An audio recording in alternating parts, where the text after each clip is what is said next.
All right, guys. Top of the top. I said I was gonna go live, so now I am going live. Um, so the reason why I want to do this live is because the importance of keeping frame. You know, the thing is, I know these modern um Jezebel women can make you mad. I understand that. They can make you very upset with what they say, with what they do, and the way they try to gaslight you. It's very important, right, for you to keep a stoic outlook on this, okay? Um Now,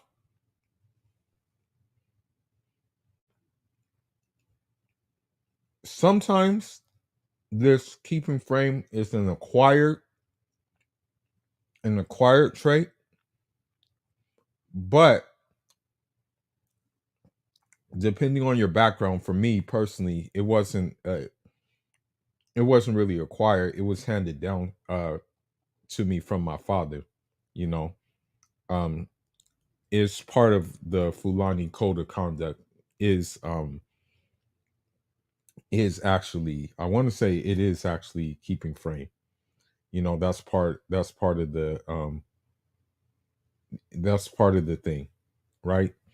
So I want to read something real quick, and then I will actually um read something else, and then I'll kind of break down some videos. And one of the videos that I want to break down, it will probably take a very, very long time to break it down. Just a heads up.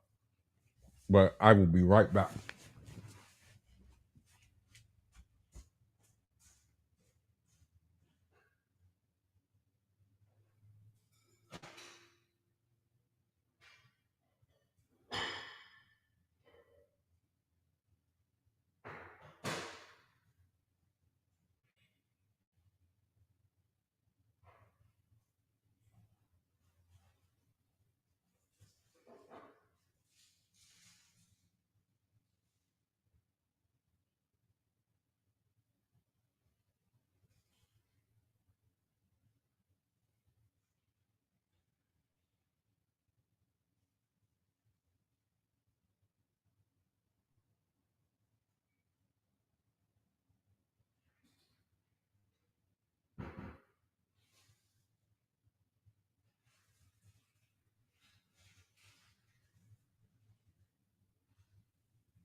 My apologies. I just had to go get something real quick before we begin.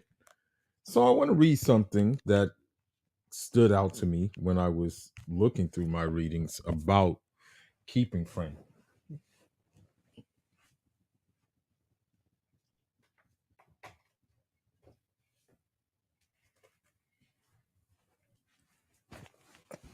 So I actually have a book that a family member recommended to me about the Fulani way, and just as a reminder that, hey, this is what it is for you. you know um so with that being said, um i- you know I had to research, basically, So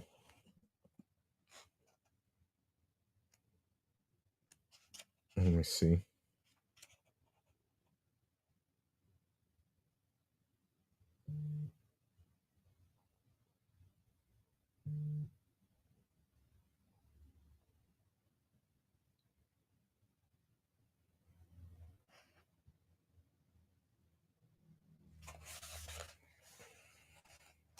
Just give me a second.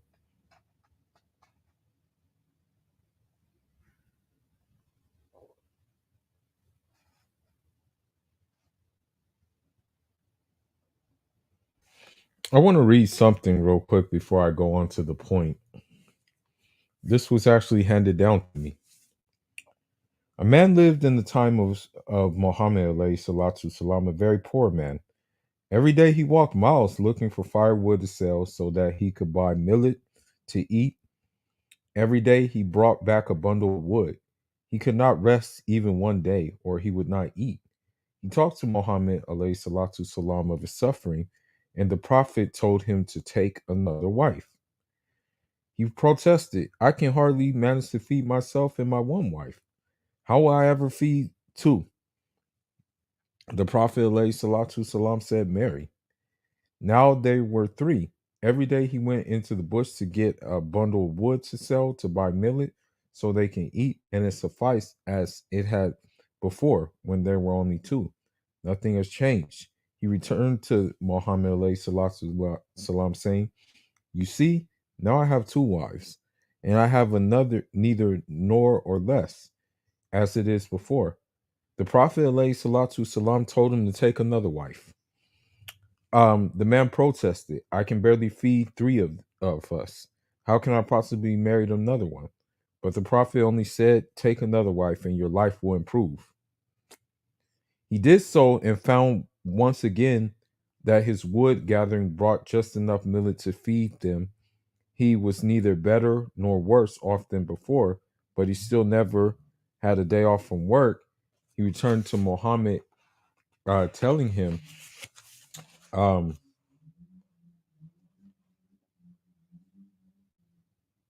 he he he Prophet, nothing has changed. I have not been enriched, nor have I been impoverished. All is as before. The prophet said, Take another wife. Now he did this, and there were now five in the compound. A single bundle of wood was sufficient to feed all of them, but he can never take a day off. One day his women gathered to talk. They said, We have a husband who never gets rest. Every day he is in the bush. If we were to go out once and each bring back a bundle, we would have five bundles, and he could rest for 4 days. Thus they decided to follow him into the bush, returning with five bundles of wood, but it turned out that the bundles were not ordinary wood. When put into the fire, this wood released the exquisite perfume. It was a incense. The word got around town that their compound had the most fragrant incense. He sold to all comers a tiny piece for a lot of money, and he became very wealthy. Now, with that story, yeah, this is just showing you that even the Prophet alayhi salatu salam encouraged you to marry more than one woman. It's just unfortunate that um like Western constructs has like kind of like unfortunately not made us not want to marry any women at this point, you know, just due to the constructs of the alphabet soup community and things like that. But here you see in this book that he had support, his wives were his support system, right? And you saw the end result of that. He became a very, very wealthy man, right? Um, now, uh, another thing is that what was said is that this is why they say that you should consult a marabou before marrying so that he can counsel you whether or not the marriage is favorable. Some say it is a sin before Islam, but that is why it's good to marry from time to time. from time to time so that one day you may become wealthy. One woman can make you lose all your money, another brings good luck. A rich man will marry often, he can afford to. Why suffer at the hands of a woman if you can marry if you can afford to marry another? You can even divorce four women at once. A poor man, no matter what his wife does to him, can only be patient, endure. What can he do? So, with that being said, I think the main issue here is getting the finances in order so you can be able to marry more than one woman. And the thing is, that woman does not have to be in the West. And as a matter of fact, I recommend that you don't marry any woman in the West. Okay.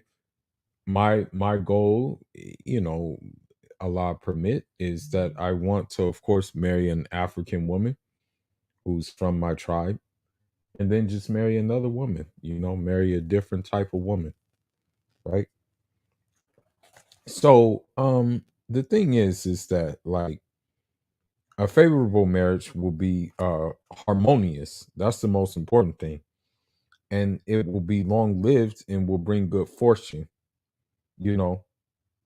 Um Now it's telling here that, success in trade or cultivation may be attributed to a man's wife. Um um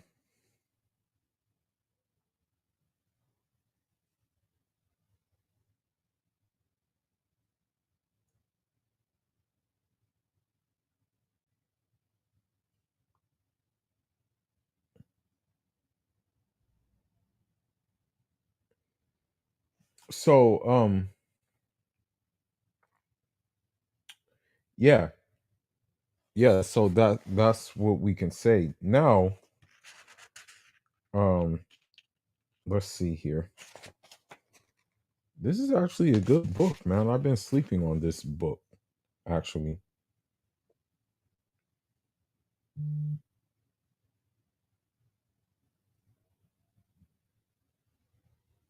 Let me see.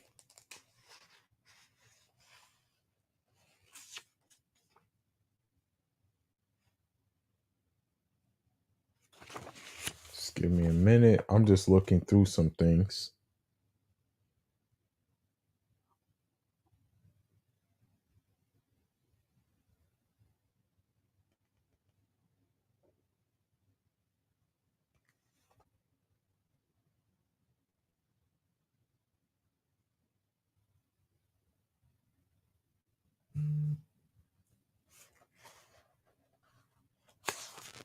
Hold on.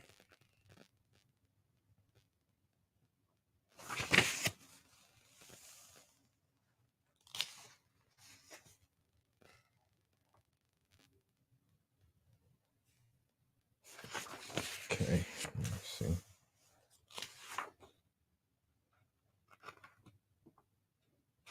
Yeah, I'll have to look at this book more, but let me read this point real quick.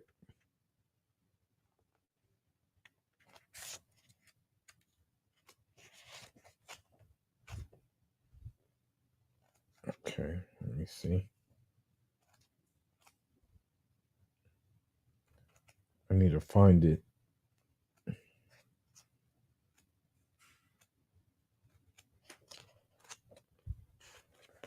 I gotta find the page it's on because it pretty much talks about holding frame. That's what it pretty much talks about. Okay, here we go. I got it.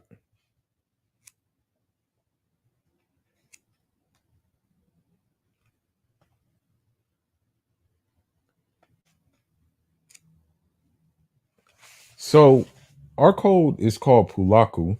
I have made it on my other channel, but again, I had to start this channel because of the simple fact the hyenas were in the bushes and they tried to get the other channel banned for the content I was making. So the thing is that when it comes to Pulaku, basically what it is that you have to be able to display high levels of self restraint and self mastery um and that will justify your rule over others. And so, I mean, if you have self-restraint and self-mastery, that means you're entitled to have more than one wife, you know. um Now, the thing is that emotions such as anger, joy, uh grief, and love, as well as feelings of thirst, hunger, and pain, it should only be displayed amongst like close friends and family. You know, you shouldn't display those things to others, you know. um and this is probably why the way I am and why it rubs a lot of people the wrong way. The thing is that with me, um eh, you know, vulnerability shapes how full-bay men and women approach everyday life. You know, the denial of physical need and vulnerability, actually. And um the thing is about it is that, um with Pulaku, basically you have to be, have reserve, restraint, self-mastery, and nobility, you know. um so also about it is, let me see. Let me see something else real quick.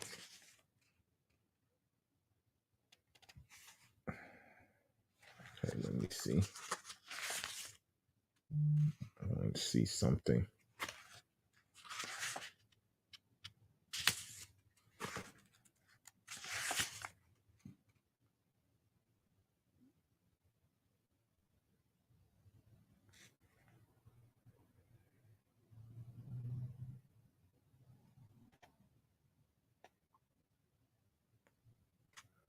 Let me see. I'll read one more thing and then I'll go to another thing.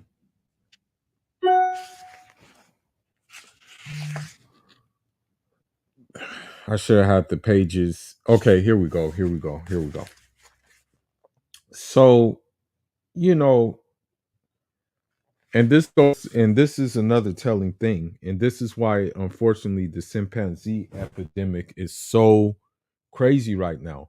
The crazy thing is about the chimpanzee epidemic is that they're trying to social engineer it, because even on my damn TikTok algorithm, all you see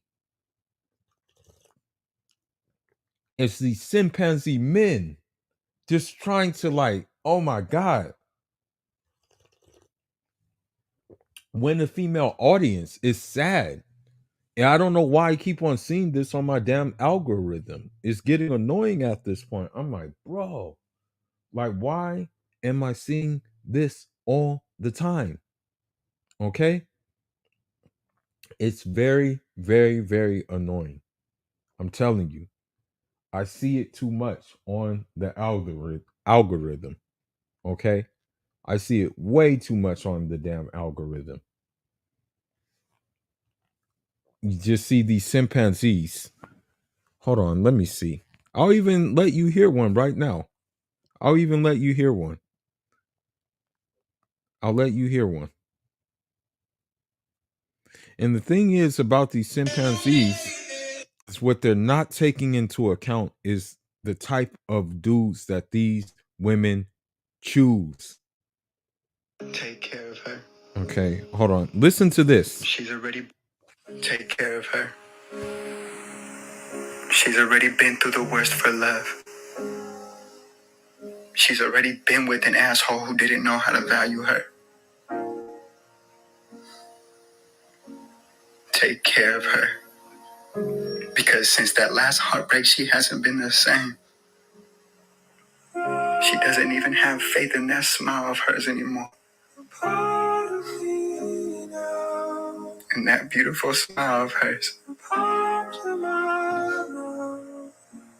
Take care of her and speak to her straight up, because she's tired of the lies. Been through the worst for love. Okay, so I hate to say this, but this kind of crock of crap is on my algorithm all the time for some reason. It's like they're trying to drill it into us to do that, right? It's weird. I just have seen it too much on the algorithm. I'm telling you. Okay. So let's read this. Married men are said to love their wives too much when they spend an inordinary amount of time at home when they should be socially engaged with their peers in the male social spaces, such as the main street or the mosque.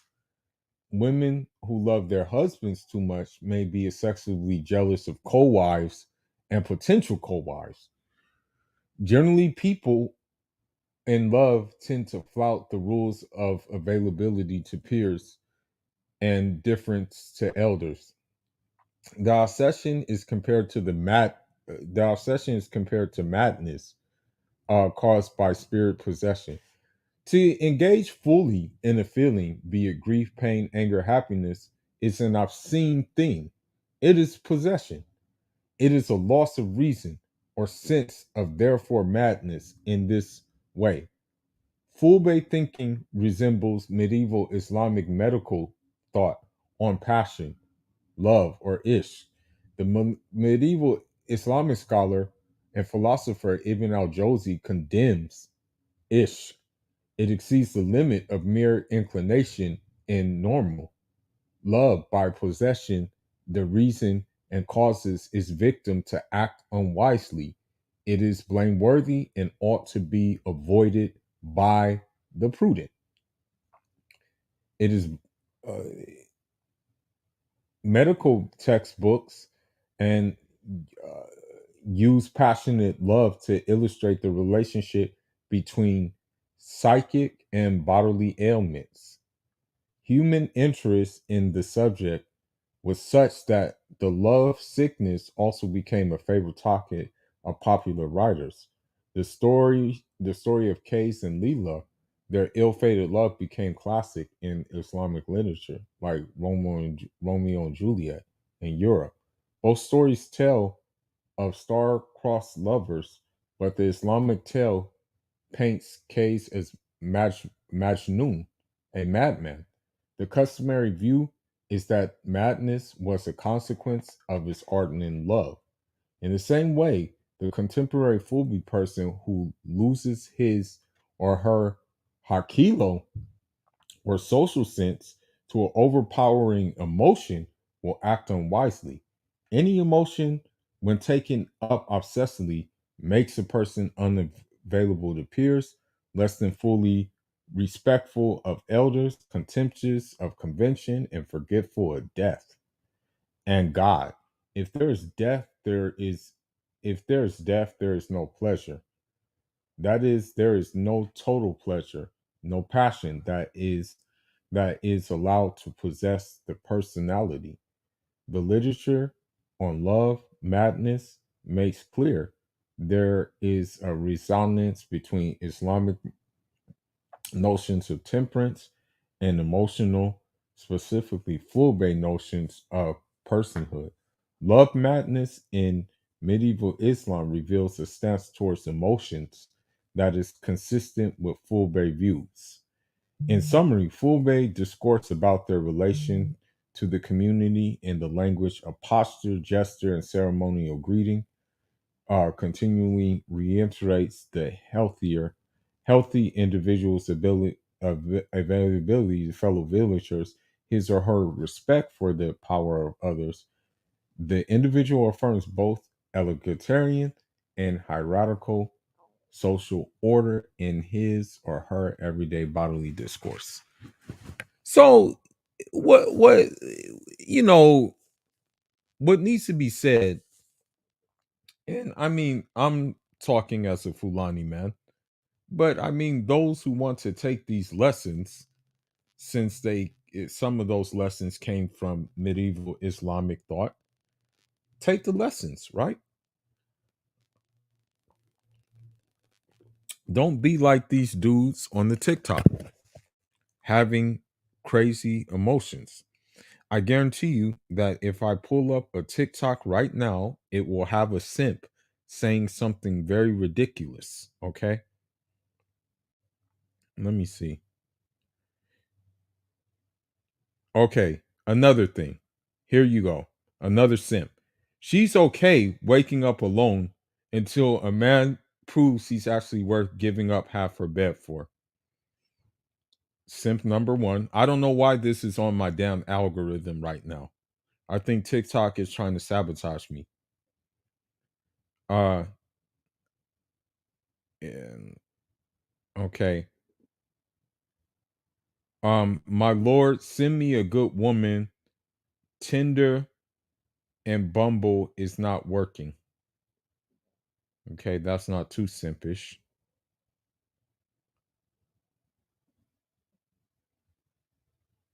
All right, Swirler. Okay.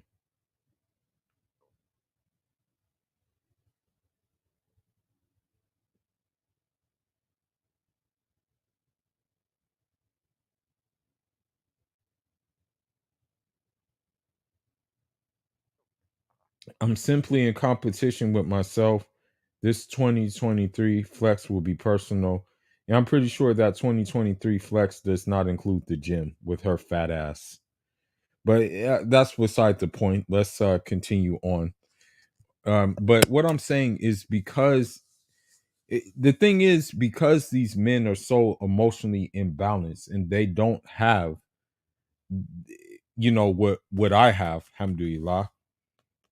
They don't have pulaku. That's why they're doing the simping. Because for I don't know what happened down the line, but like emotional imbalance happened. And so that's why they're doing the things that they're doing, trying to pander to these women because it has to do with like not only possibly the financial benefit that comes from it, but the fact that they think that they're going to win something, right?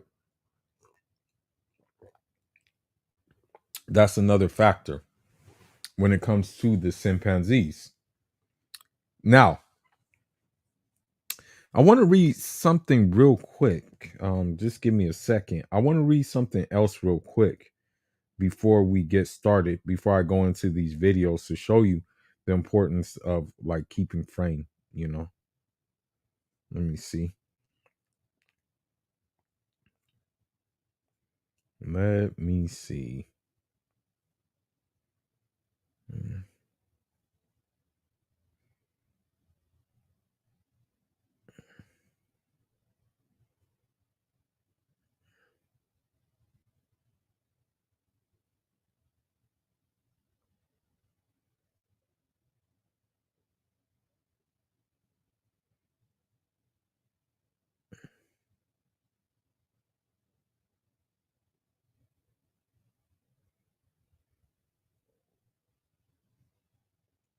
Okay, let me see. I'm going to read one more thing. And read one more thing.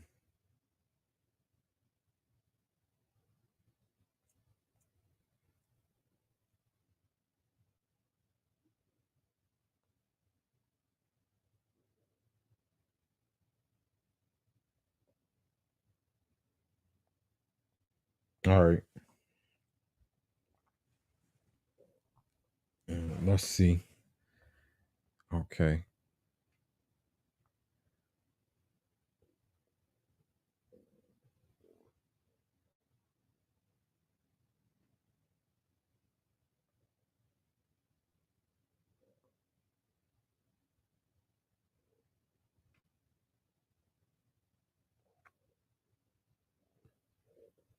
All right. I want to look at one more thing and then we'll begin. And I'll show videos. We'll go over some videos.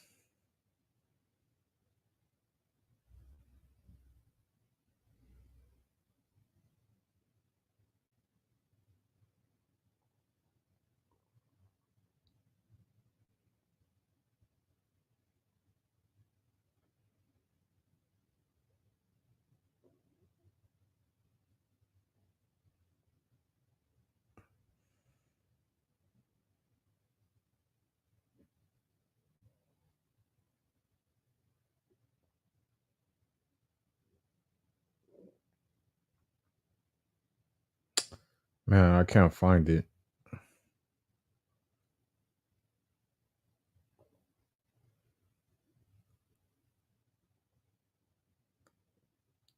There's one more thing I want to find before I go on.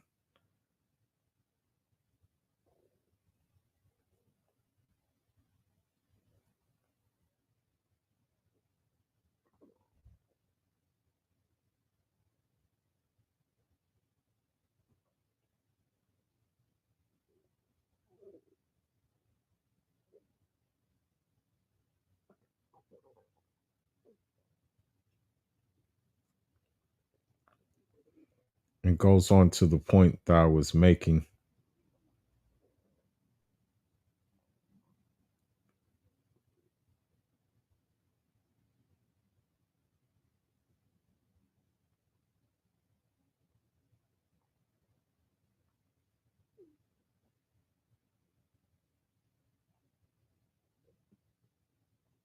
Okay, here we go. Here we go. This is exactly what I'm looking for.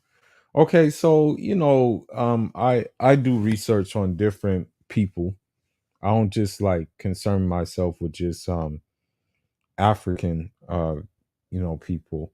Everybody knows that like I'm batshit crazy over Highlanders. And for those of you guys don't know, Highlanders are the Muslim people of Russian territories of Chechnya, Dagestan, Ingushetia, um, Bakharia, um, Circusson, yeah, the Circusson place. All of those are Muslim, and so just getting into this history, which has been largely not told uh, in the West, because that's a part of the world that the West hates, so they don't want anything to do with like any information to be available. But with this guy, we have to take lessons from what he offered. So, he goes by the name of Sulenbek Sagofinsky. And so Sulenbek Sagofinsky, he had an innate and eradicable sense of dignity. And, you know, um, even in his worst time, even on his like death, he retained a rare external calm and self-control to the very end. And so we can learn. So now let's look at a few videos and then like compare and contrast and see, why there's certain things we shouldn't do, especially when it comes to women, because if we do them, it's like, damn, we let them win. Okay, so let's begin.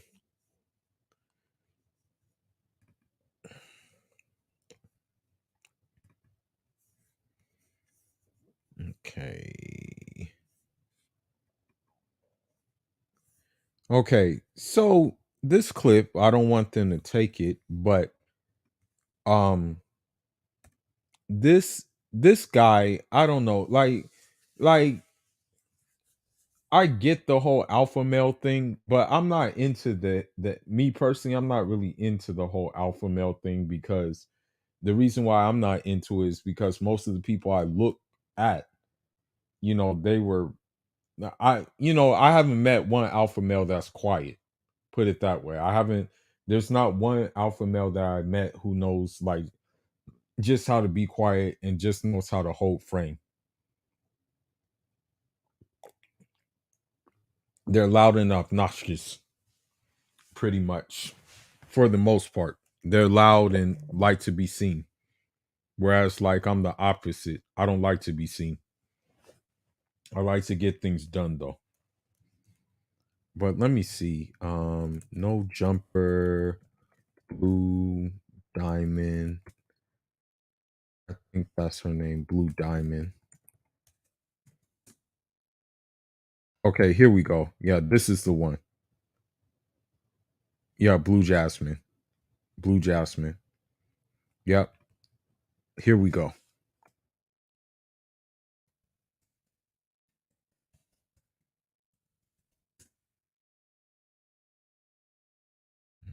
Let's see.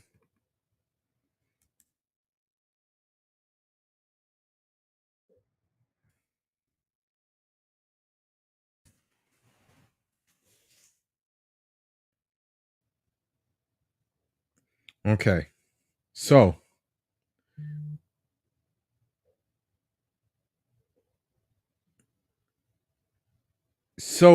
you have this individual who many would probably think is like an alpha male or whatever the case may be.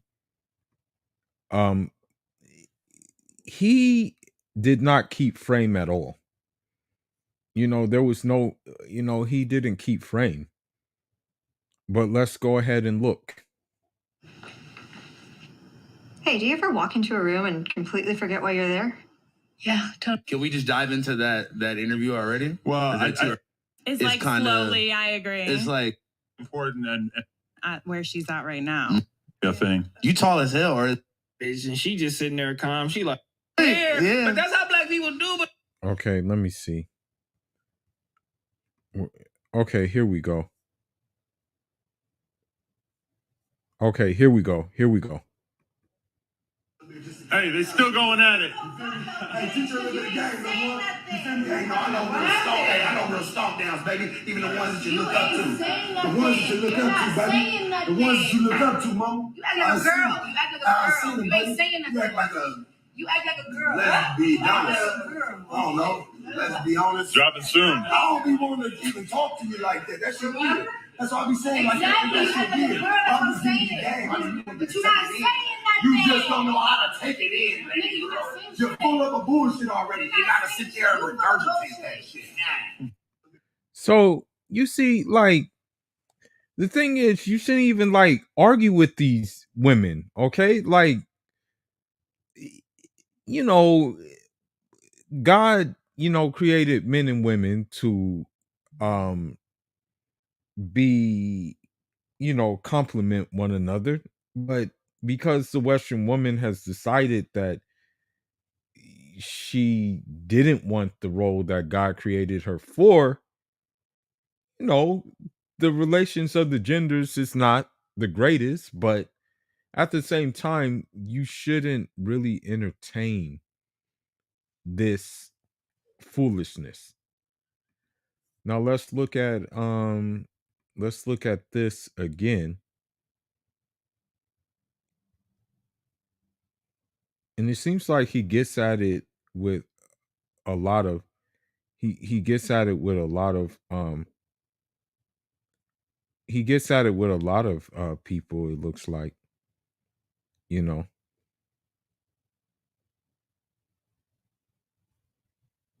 Let me see. Okay, here we go. Here we go. I don't want to play too much because I don't want a copyright strike. But let's see.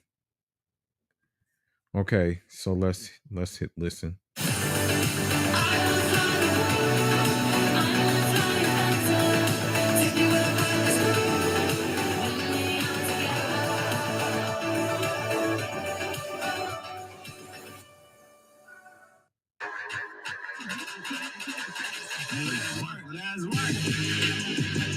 What's the highest paid gig you done got so far? In Virginia, like $300. You know. Mm-hmm. How are you doing? $300? Stop. Do you not like you? Stop. No, I'm gonna do. Stop. I do it for $150. I'll do it for $300. I'll do it for what? Man, what is the you might as well be in Vegas on Boulder with a chip on your shoulder. No, you being weird. $150 to shake your ass and get the bruises and all types of extra shit all up on you. I know. Mm-hmm. Get all the bruises and all the extra shit for $150. I am. Yeah. For $150, I'm thinking she gonna be like, I did a little gig, little 25, 35. So the thing is that when you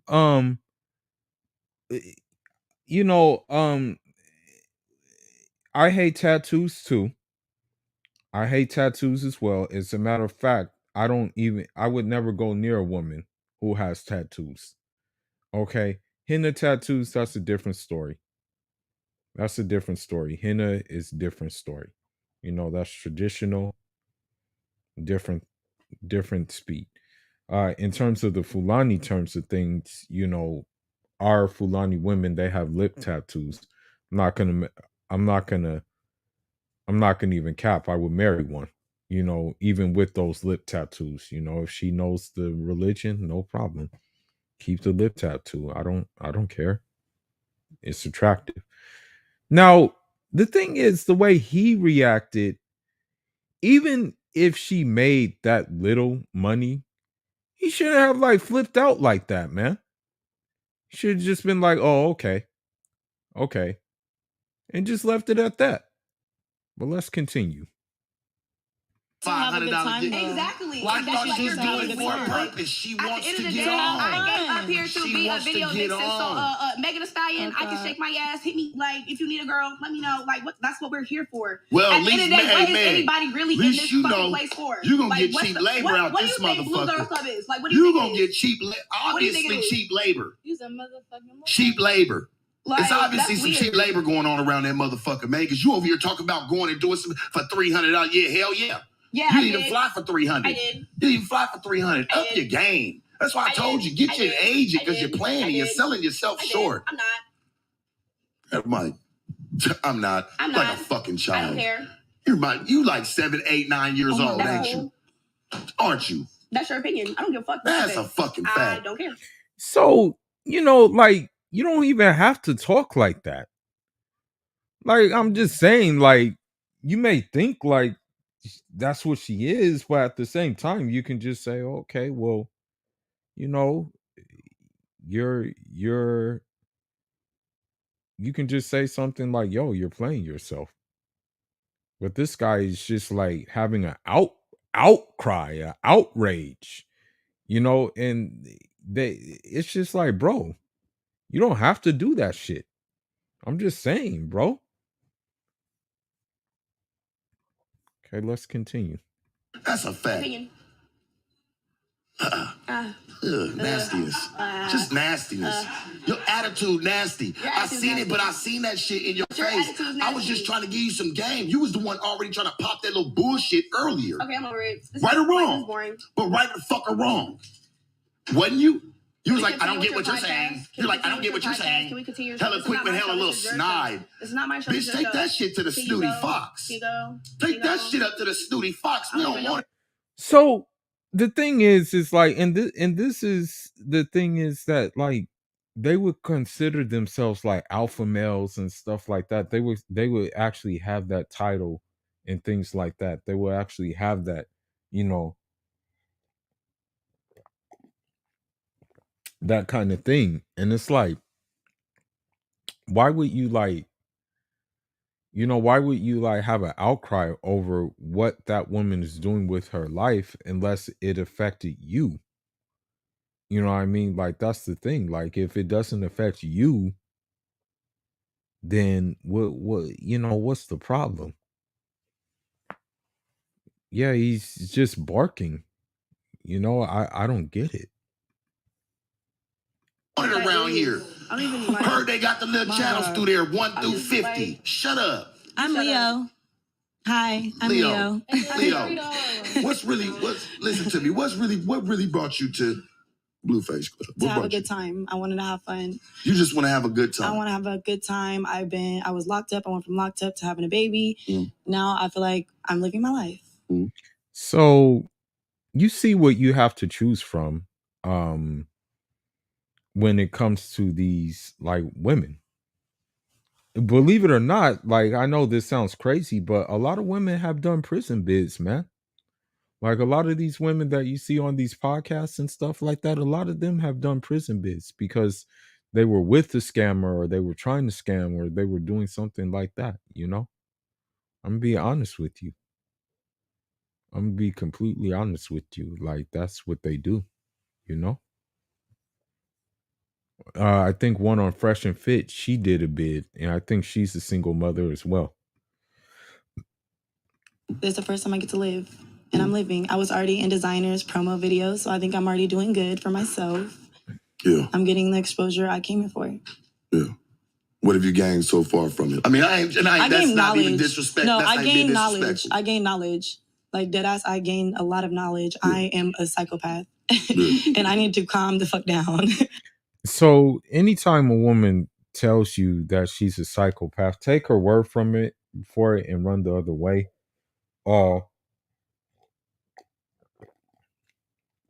God knows what she saw in prison. You know, we don't know what she saw in prison, but I'm pretty sure she saw anything and everything in there. So just take her word for it. Just run away, you know? Just run away. What do you? Why do you think that you're a psychopath? Why would you call yourself? I turn when I'm drunk. My friends told me I'm an angry drunk. Yeah, right here. They say you're an angry drunk. They do. Well, please do me a favor and keep the Casamigos. Casa Fricos. Casa Fricos. Casa Fricos. To bring out the Frico. Yeah. And what happens? And what happens with Petty. Luna Rosa Ocean fragrance by Prada. This holiday, give the gift of DNA Insights for just $129. Offer ends December 30th. over some eggs? It's prison. You can take your ass. This is jail. Listen We are to in me. jail. To be a real bitch, you can't walk up the block to 7-Eleven and go get you some eggs. That is what I've been arguing about. No, we cannot. Well, I can't somebody... go. I'm mad she didn't do nothing with it. I'm not even mad. I'm just like, damn, he's 10 months. How old are you? You needed a break. I deserve it. And my life stopped. My life did not stop because I would never bring my son here. I'm in prison. Well, no, I'm saying you could have had him close to you. You not gonna keep coming right now. You don't need to sit there and put your pom-poms up for her. She grown. No, it don't matter. She's over the age of 21. That is not your daughter. No, she keeps sitting up over there. But she keeps sitting over there making all her little faces. It don't like matter. If your ass bored, get the fuck up and get your ass out. Since you want to sit over there and look tired, snooty fox for you tonight. She ain't no snooty. 29, Show him like how you come in. Show him like how you come in. Like you trying to downplay everything. Am I tripping already? Nah, you suck, nigga. You suck. Fuck you talking Yo, about? nigga, your aura suck. It don't matter. It don't matter. Cause stop speaking to her. Maybe. It don't matter. Nigga. I ain't seen nothing. Right here. So you know, with him like screaming like that and actually saying that, oh, you know, he's trying to look for the bulge and stuff. Well, I mean, like by default, like 95% of these Western women aren't women anymore, like in their way of thinking and their way of operating. So he should have expected that by default, and he shouldn't have even looked at that in that kind of way.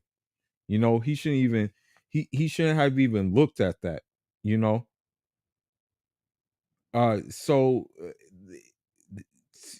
So like that's what I'm saying. Like, bro, like you know what you're expecting. So there's no reason for you to like go into that.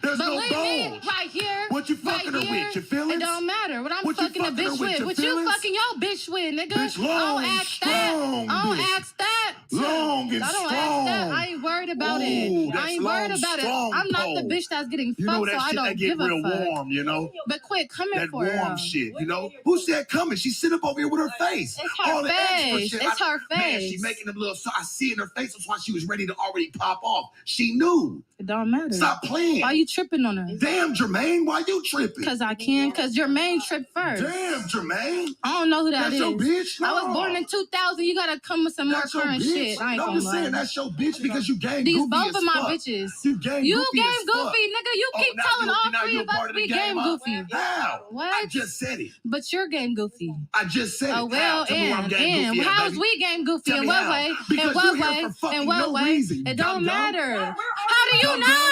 You're How do here you for no know? fucking Where am I reason. right now? Where No am I right motherfucking now? reason. Where am I right now? The Shark Tank. Exactly. I'm in your No presence. jumper. I'm at no jumper. Sharpest, I'm coolest doing things in my podcast in life. the motherfucking world. I'm doing things in my Running it life. with a What do you one-man mean? show, bitch. You know what time it is. Who I sit with, I don't need no help.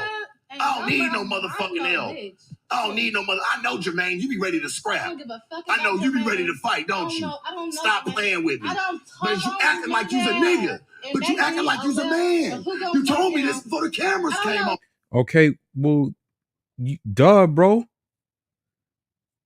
Duh, bro.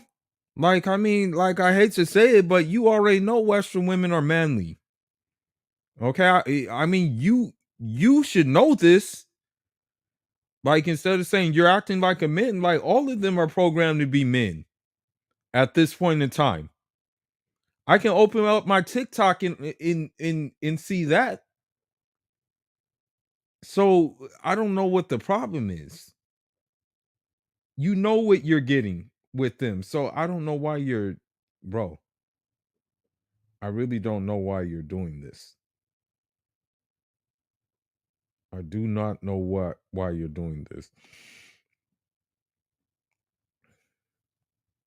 So now,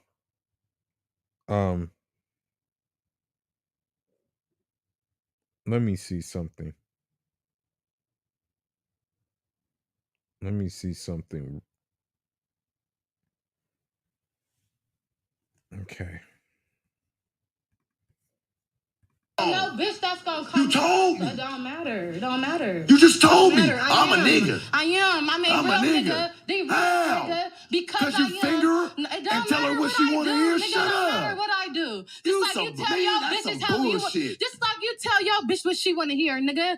All these motherfuckers is telling bitches what they want to hear. Quit playing with me. Ooh. So I tell a I bitch run honest whatever. game. I tell a bitch You whatever. tell a I don't bitch give a fuck. whatever. The truth. Yeah, you know The you truth. don't. And you gonna leave it. You How? gonna just take sit it there or and tell her leave it. whatever. It don't matter. You just said you're It don't telling matter. whatever. It don't matter. It don't You're matter. X'd out. Don't No, ever you're come to X'd the out. game. You're X'd No, out. baby. You're X'd out. Made You're man in this X'd out. shit. I can't Nah, tell. baby. Made Shark. man in this shit. Shark. Yeah. Say it. Say it. Fuck. Say it off there. You Go keep ahead, say it coming for again. her, like Say it leave her again. alone. That's Why what I'm you saying. so fucking worried? The 'Cause I bitch got her can. face all snooty. Because I can. So I said exactly. She You see, can. she already had the attitude. Like She had the attitude from the time It she was walked your in. energy. Talking about she's It's all about But I brought that energy. bitch nothing but good energy. The fuck how? That bitch had a little snooty ass, little raunchy ass, Exactly. motherfucking You maggoty told me ass my look fucking on name. your I can't call this face. nigga out his name. Like I don't even fucking know. Fuck I don't you even know what mean? this shit was when I fucking Fuck came you here, mean? bro. What fuck you mean? I Fuck never is even knew who weird. the You're fuck weird. you You're was. weird. I don't give a fuck. I don't know who you I don't know are. anything I don't about know you. who I'm trying to get to know Wait, you. but listen, I'm trying to get to know you, baby. No, Time out. no, no, Time no, out. no. But no, look what you No, just said. no, no. Listen what you I'm just trying said. to get You to didn't know her. But your motherfucking ass over here playing Oh my no God. because she came with an attitude. Yeah, but you literally just She said. came with an Wait, attitude. come. So,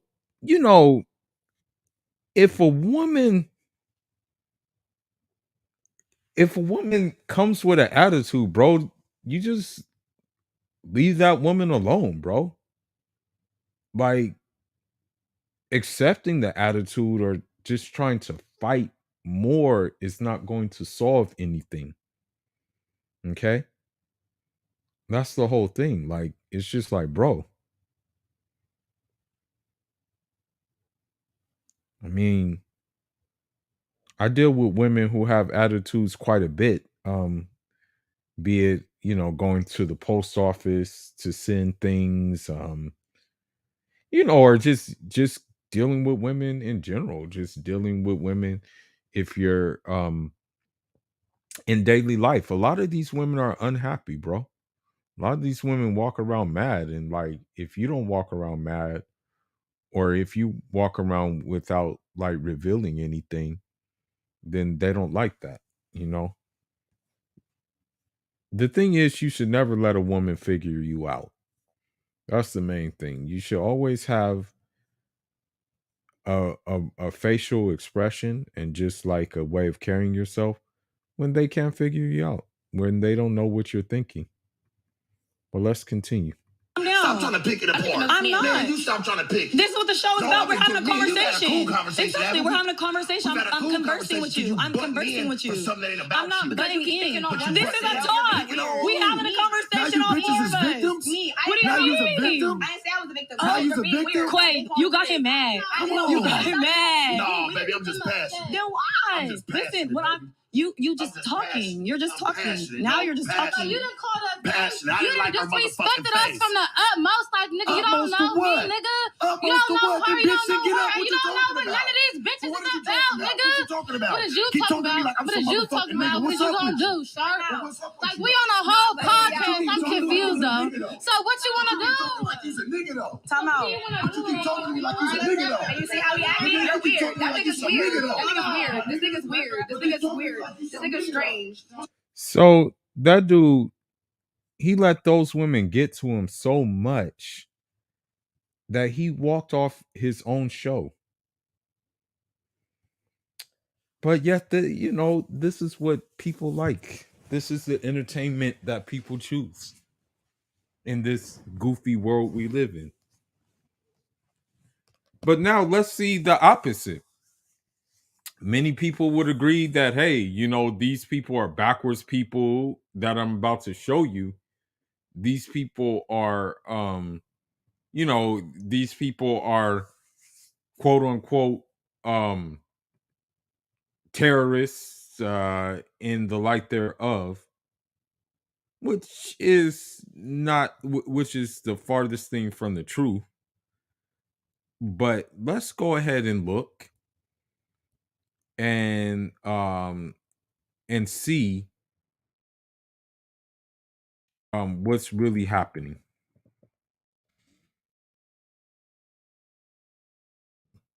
I don't know how I came across this video, but this guy is an example of keeping frame. Following an introduction. Thank you very much for talking to us today. I feel it's really important to say. So the interviewer is the guy who is speaking is Abdul Kahar Bakis, and he is a spokesperson for the Minister of Foreign Affairs in Afghanistan. Now, of course, people are going to call him backwards. People are going to call him this, that, and the other. But let's see an example of keeping frame. Say from the outset that we arrived at the ministry here to seek media accreditation, and that you agreed to talk to us following an introduction. So I very much appreciate the fact that you were so versatile in allowing us to come here. Why did you want to speak to us, or why did you kind of agree to the interview? Well, I hope, first and foremost, I hope that your travels to Kabul have been safe, and I'm wishing you all the luck in your work. Secondly, to my office, it's part of the procedure. Foreign journalists come to my office and I give them accreditation letter. And thirdly, as you requested an interview and I consented, the reason is because I want the voice of the people of Afghanistan. We, as the representative of the people of Afghanistan, would like to send our message to the world, a message of peace, of coexistence, of positive relations. So immediately from your response that people will have an issue with the fact that you believe that you are representative of the people of Afghanistan, that many will say you're not representative of the people of Afghanistan. So, the journalist is already trying to shit test you. She's already trying to shit test him already, saying that he's not the representative of Afghanistan, right? But yet, look at how he responds. Look at how he responds. He's not yelling or anything like that. And I know it's hard dealing with these females in the gender war. Not to lose your head, but this is a part of our way, okay? And this is going to be the way we have success. But let's listen to how she tries to gaslight him further.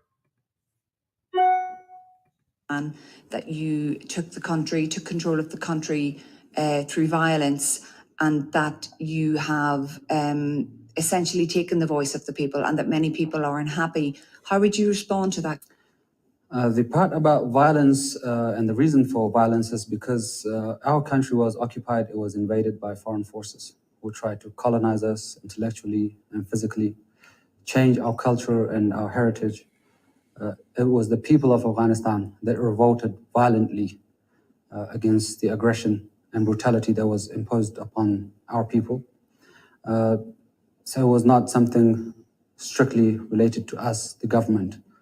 It was the people of Afghanistan who collectively decided that they do not want foreign ideologies and foreign values to be imposed on our country. Now, this is a good point because of the simple fact that, you see, and I made a video about this. You see what's going on in the World Cup. and how they're trying to impose like these foreign ideas in which like these other places did not ask for. You know, they didn't ask for these ideas. And so for them to try to impose these ideas is kind of weird and it's kind of like dumb. Okay. And it needs to be really stopped. They really need to stop doing it. Okay. But they still are trying. They still are trying to attempt to do it. But let's continue. So, you know that again, some people would take an issue with that because they would say that a lot of people in the Taliban aren't actually from Afghanistan, that many are from foreign countries. And you know that the importance that you stress on preserving Afghan culture and traditions isn't served by having people in the Taliban who aren't from this country, who aren't from this culture. Well, first, the notion or the axiom that the so-called Taliban is made up of foreigners, locals and foreigners, is incorrect. And the notion that we are a threat to international security is incorrect. It has no basis. It has no evidence to back it up. The movement of Taliban that began in 1994 was an indigenous movement that began in Kandahar province. And it was the people who backed and supported it to get rid of our country from the malignant forces, the civil war. Now, I want you to keep something in mind too. Afghanistan, you know, and maybe some people have had some bad experiences with Afghanistan. You know, maybe people maybe people have had bad experiences, right? With maybe Afghans. But you have to understand that Afghan is a multi-tribal society. You know, maybe perhaps Allah in his bounties will allow me to marry a Turkmen, a Turkmen Afghan woman. You know, for some reason I have like a liking to these Turkmen. You know, I don't know why, but you know, I like these Turkmen. I'm just gonna not cap, but yeah. So that's what I'm saying. It's like a multi-ethnic society. So maybe those people that they think are foreigners are actually not even foreigners. You know what I mean? Maybe they could just be from a different tribe. But let's continue. War that had ravaged and destroyed our country to its core. And ever since that day, it has been an indigenous movement. It has grassroots support.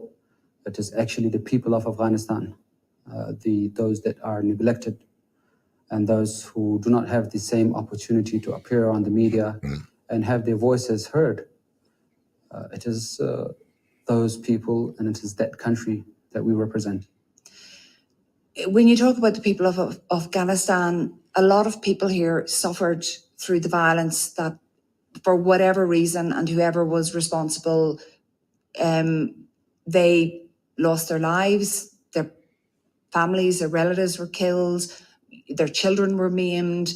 It was a really, really horrific campaign of violence. And for many people who are from this country, they feel that the Taliban executed excessive violence in achieving its aims, and that is inexcusable. What would you say to that?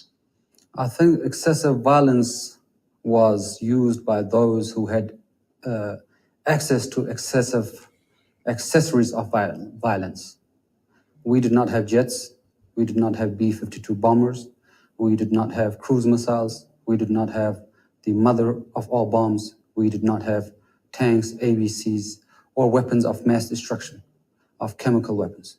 It was the brutal foreign invaders who had access to all of them, and they used every single weapon in their arsenal to attack and brutalize our people.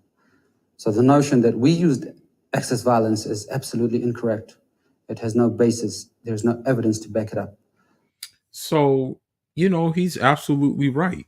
The thing is, it's like, they really didn't have much. The only thing they really had was the terrain.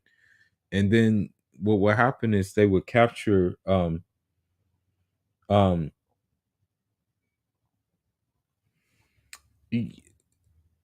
like when they captured the only thing they really had was terrain.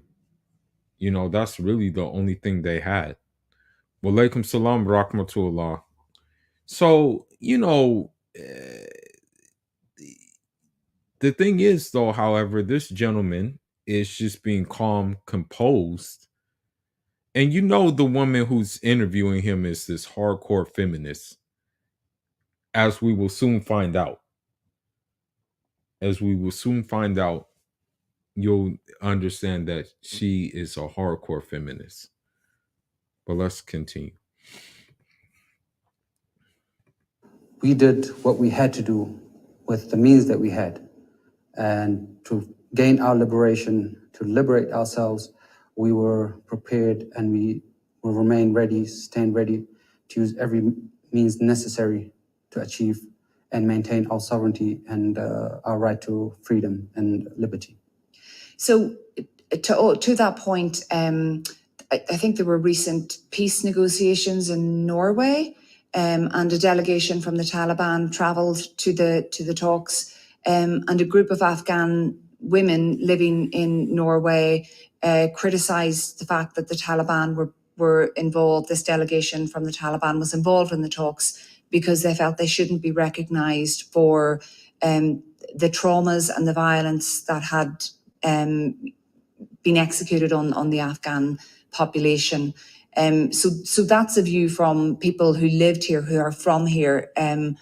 What again would you say to those people who feel that you have no right to represent them? First, the meeting in Oslo was not a peace negotiation. It is a part of our normal diplomatic mission, and it is a way of reaching an understanding with the international community, without the international community exercising violence against our people. So, as you see, this reporter is already trying to shoot like jabs at him, and just also like make up information. She's completely making things up. He had to correct her and tell her that, hey, this wasn't a damn peace meeting. This was this was something else, So this is what's crazy about her talking points, But let's continue on. The people that are living abroad, it's a very tiny percentage. We have unfortunately, we've had 43 years of war. We have millions upon millions of Afghans living in Europe, living in our regional countries, in the Gulf countries. They are in no shape, way, or form a representation or representative of the people of Afghanistan. They are perhaps, and we accept this, as in any other country, there's different and varying views that people hold. It is possibly they represent a certain view that is on the fringes of our society, but we are the ideology, the values, the culture. We are a representation of that. The fact that I'm wearing these clothes, this attire, this is innately Afghan. The people in Oslo that were protesting my Afghan nature were dressed in something that was alien to us. So I want to say something about that too, okay? I want to say something because the same thing applies to Cuba and Venezuela. The Venezuelans that you see in, say, like Miami, the Cubans that you see in in Miami, those are not representations of the Cubans in Cuba. As a matter of fact, a lot of them have racist tendencies. A lot of them, for example, who set up shop in Venezuela, or no, set up shop in Miami, who set up shop like in these places, who are, you'll notice that most of them have European features. But if you go to Venezuela or if you go to Cuba, those people are pretty much a minority. Okay? It's pretty much like what you'll see mostly in Cuba is either dark-skinned people or people who are mixed, typically. The lightest you'll see is probably what they call brown skin. You know, your typical Latin American and Puerto Rican type. So I have found that to be the case, that like people, you know, some Afghans outside of Afghan, they're very patriotic. They still love Afghanistan, you know, but a lot have been, you know, fell into this Western dogma. But let's continue on. That was alien to the Afghan culture. It was alien to the Afghan people. So the mere fact that they, in their self-delusion and in their indignity, their self-hatred that was ingrained in their thinking and their mindset, that they have to look like a certain people for them to be accepted, shows that they are not the representative of the Afghans. It is actually us who are the representatives of the people of Afghanistan. And so that's the thing, like, and that's what we need. That's why I wish like more Muslims would understand that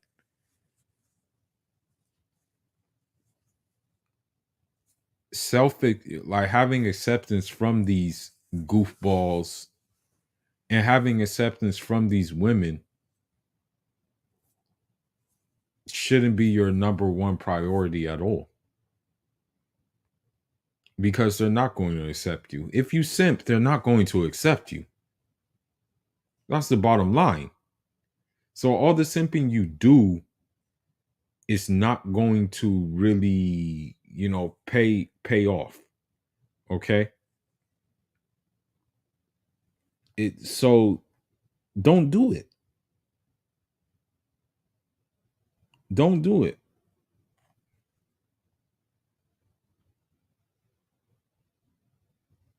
I'll everything I pull up, right?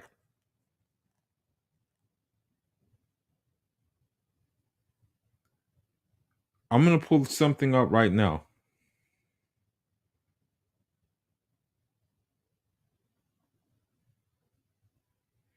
Look.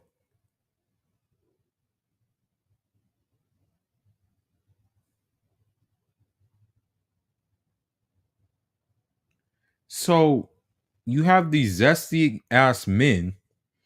And that's the thing. Like, I don't even talk about my relationship status on social media. That's a part of me keeping frame too. It's not even talking about my relationship status. Okay? Like maybe giving little hints and stuff like that. But you have these grown ass men saying things like you're single in your early 40s. All of your friends are married with kids and have moved away. You spend most of your time chilling at home in front of Netflix, going to the gym and walking the dog. Hoping to build a lovely TikTok game. What the hell is this? You shouldn't do things like that. Okay? You really shouldn't do things. A man, you know, if it, listen, as you see this Afghan brother holding frame, okay?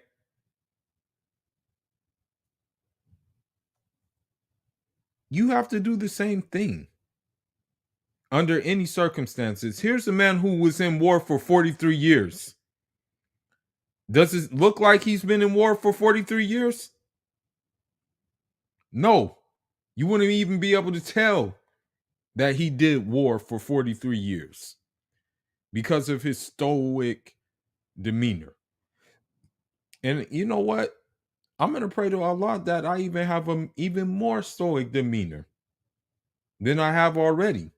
I'm going to even pray that he even puts me into a more stoic demeanor. Hopefully that doesn't mean more tests, though. That's what I hope it doesn't mean. It's more tests. But let's continue. So do you think that people who do not choose to dress in Afghan attire, even though they may be born here, they may have grown up here, that they are not representative of the country because of what they wear? What I'm saying is the ideology that they represent is the attire that they wear is a representation of the ideology that they represent. And it is not Afghan in any shape, way, or form. So you seem to have quite a narrow interpretation or view of what being Afghan is, and there doesn't seem to be any diversity in terms of people having, you know, different views or different choices. It seems to be a kind of a narrow doctrine, if you don't mind me saying so. That seems quite narrow. I think it's, you perhaps misunderstood it. My worldview or my view or the view and the policy of our government is not narrow. It is very broad-based. It is very inclusive. What I'm countering the point that somehow they are the representatives of the people of Afghanistan and we're not, that is what I'm contending. That is what I'm arguing against. If we balance the scales, I think we are more Afghan than they are. That's what I'm saying. But at the end of the day, they are Afghans.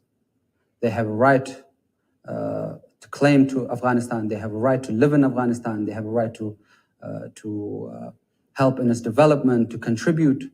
They have every single right that every Afghan has. They are Afghan at the end of the day.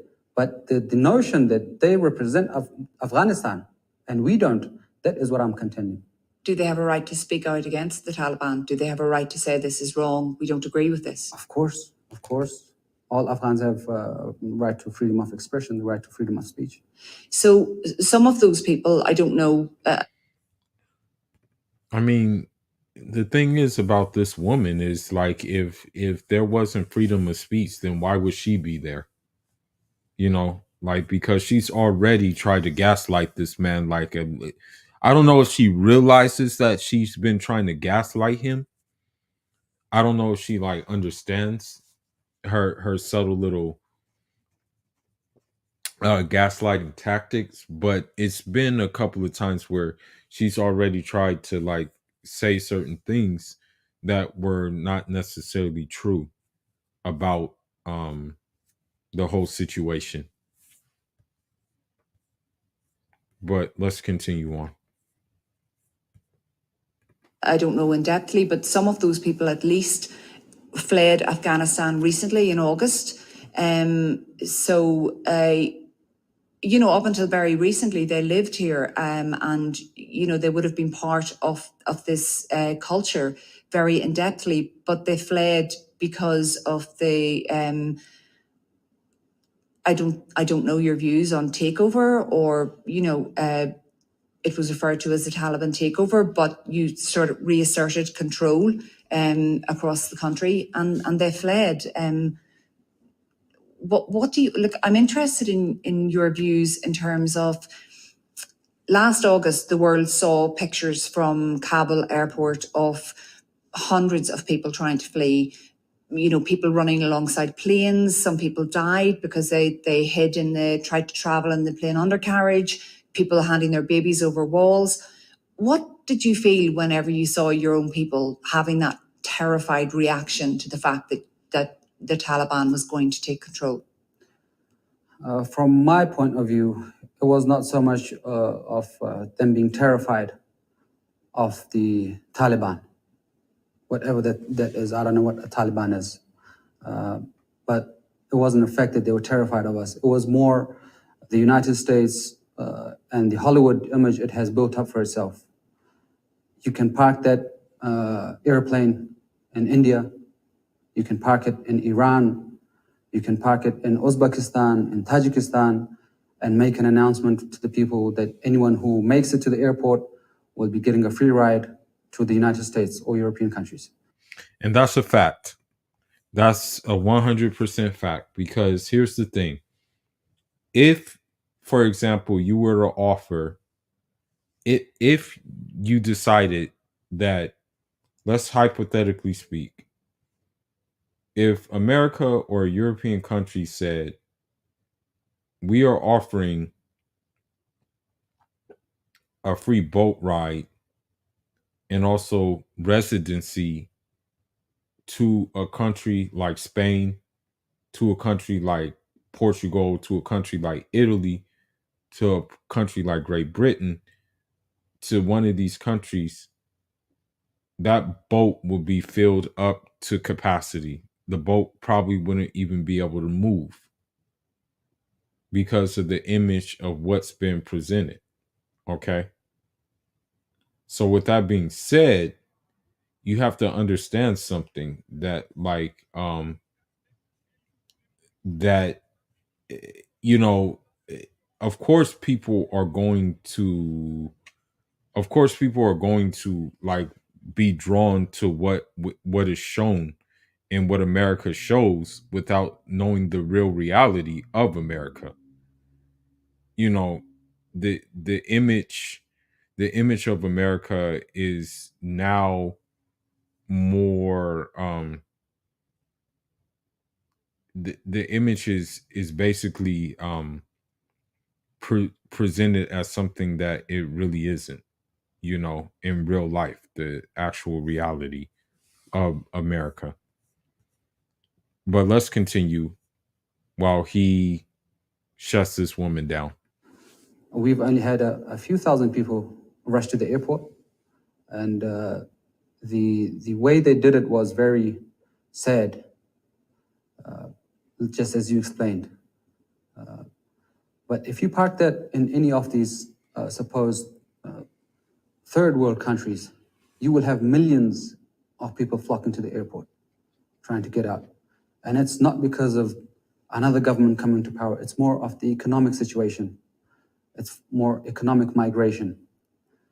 So that is our point of view, and that's what we've been saying. That Afghanistan needs to have the opportunity to develop. It needs to have the opportunity. And that's a fact. Like, the thing is listen, bro. Like, people don't leave places because they necessarily want to. They leave because they have to. My family didn't want to send me to the West because they wanted to send me to the West. They knew they had to send me to the West because of the economic situation. The economic situation in Senegal is pretty tricky. The economic situation in Guinea-Bissau is pretty tricky. The economic situation in Cabo Verde, although better than most of them in West Africa, is pretty tricky. You know? So what this guy is saying is 100% correct. And the reason why he's able to say it is because he's not speaking from emotion like that other guy was in the first clip, but he's speaking from a logical place, even though this interviewer is trying to gaslight him. Opportunity given by the international community for it to not be sanctioned and have access to international markets and banks, so it can provide to its people. Keyword, not be sanctioned. But, you know, of course, they're not going to follow that keyword. You know, they're definitely not going to follow that. Unfortunately, they sanctioned the crap out of Afghanistan, man. People and the Afghan people feel safe that they have opportunity to live in their country and contribute. But we saw with those images of the people at the airport, we saw men with guns in trucks, driving through Kabul, driving through the city, driving through the countryside, and it appeared very much that people were absolutely petrified of them, of the violence they could inflict of them. It wasn't, I don't think, from what I saw, that they were choosing to live for a better life. I think it looked like they were fleeing for their lives because they were so terrified and they were desperate. So, the West will always do this. They will always guilt trip you for doing the things that are going to benefit you in the long run. And that's what I notice what a lot of modern women do is they try to guilt trip you for things that are going to benefit you. Because as the story I read, the Prophet Muhammad alayhi salatu salam actually wants us to have a lot of kids. He wants us to be fruitful and multiply. But then you have a feminist who says that men should get disectomies so women can be off of birth control. No. What women should do is they should maybe close their legs and stop opening their legs to anything and everything that comes moving. And then maybe they won't have the issue that they have. Although it takes two to tango, it also takes two to abstain as well. But let's continue.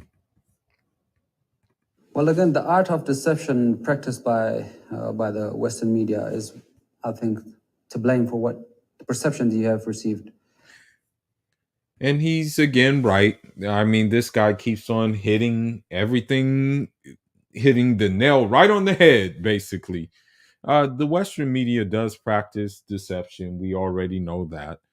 The Western media would lead you to believe that they actually won the Afghanistan war. But let me show you something real quick that lets you know that they didn't win the Afghanistan war. As a matter of fact, what these Afghans have done is they just pretty much alchemized themselves, okay? And then I'll go back to the interview. But when I saw this, I was tripping. I was tripping out when I saw this because I didn't even think it was Afghanistan at first. I did not even think this was Afghanistan. And when I saw this, I'm like, get the hell out of here. These dudes right now are like, they I was shocked. But at the same time, I was like, wow, these dudes are really doing it.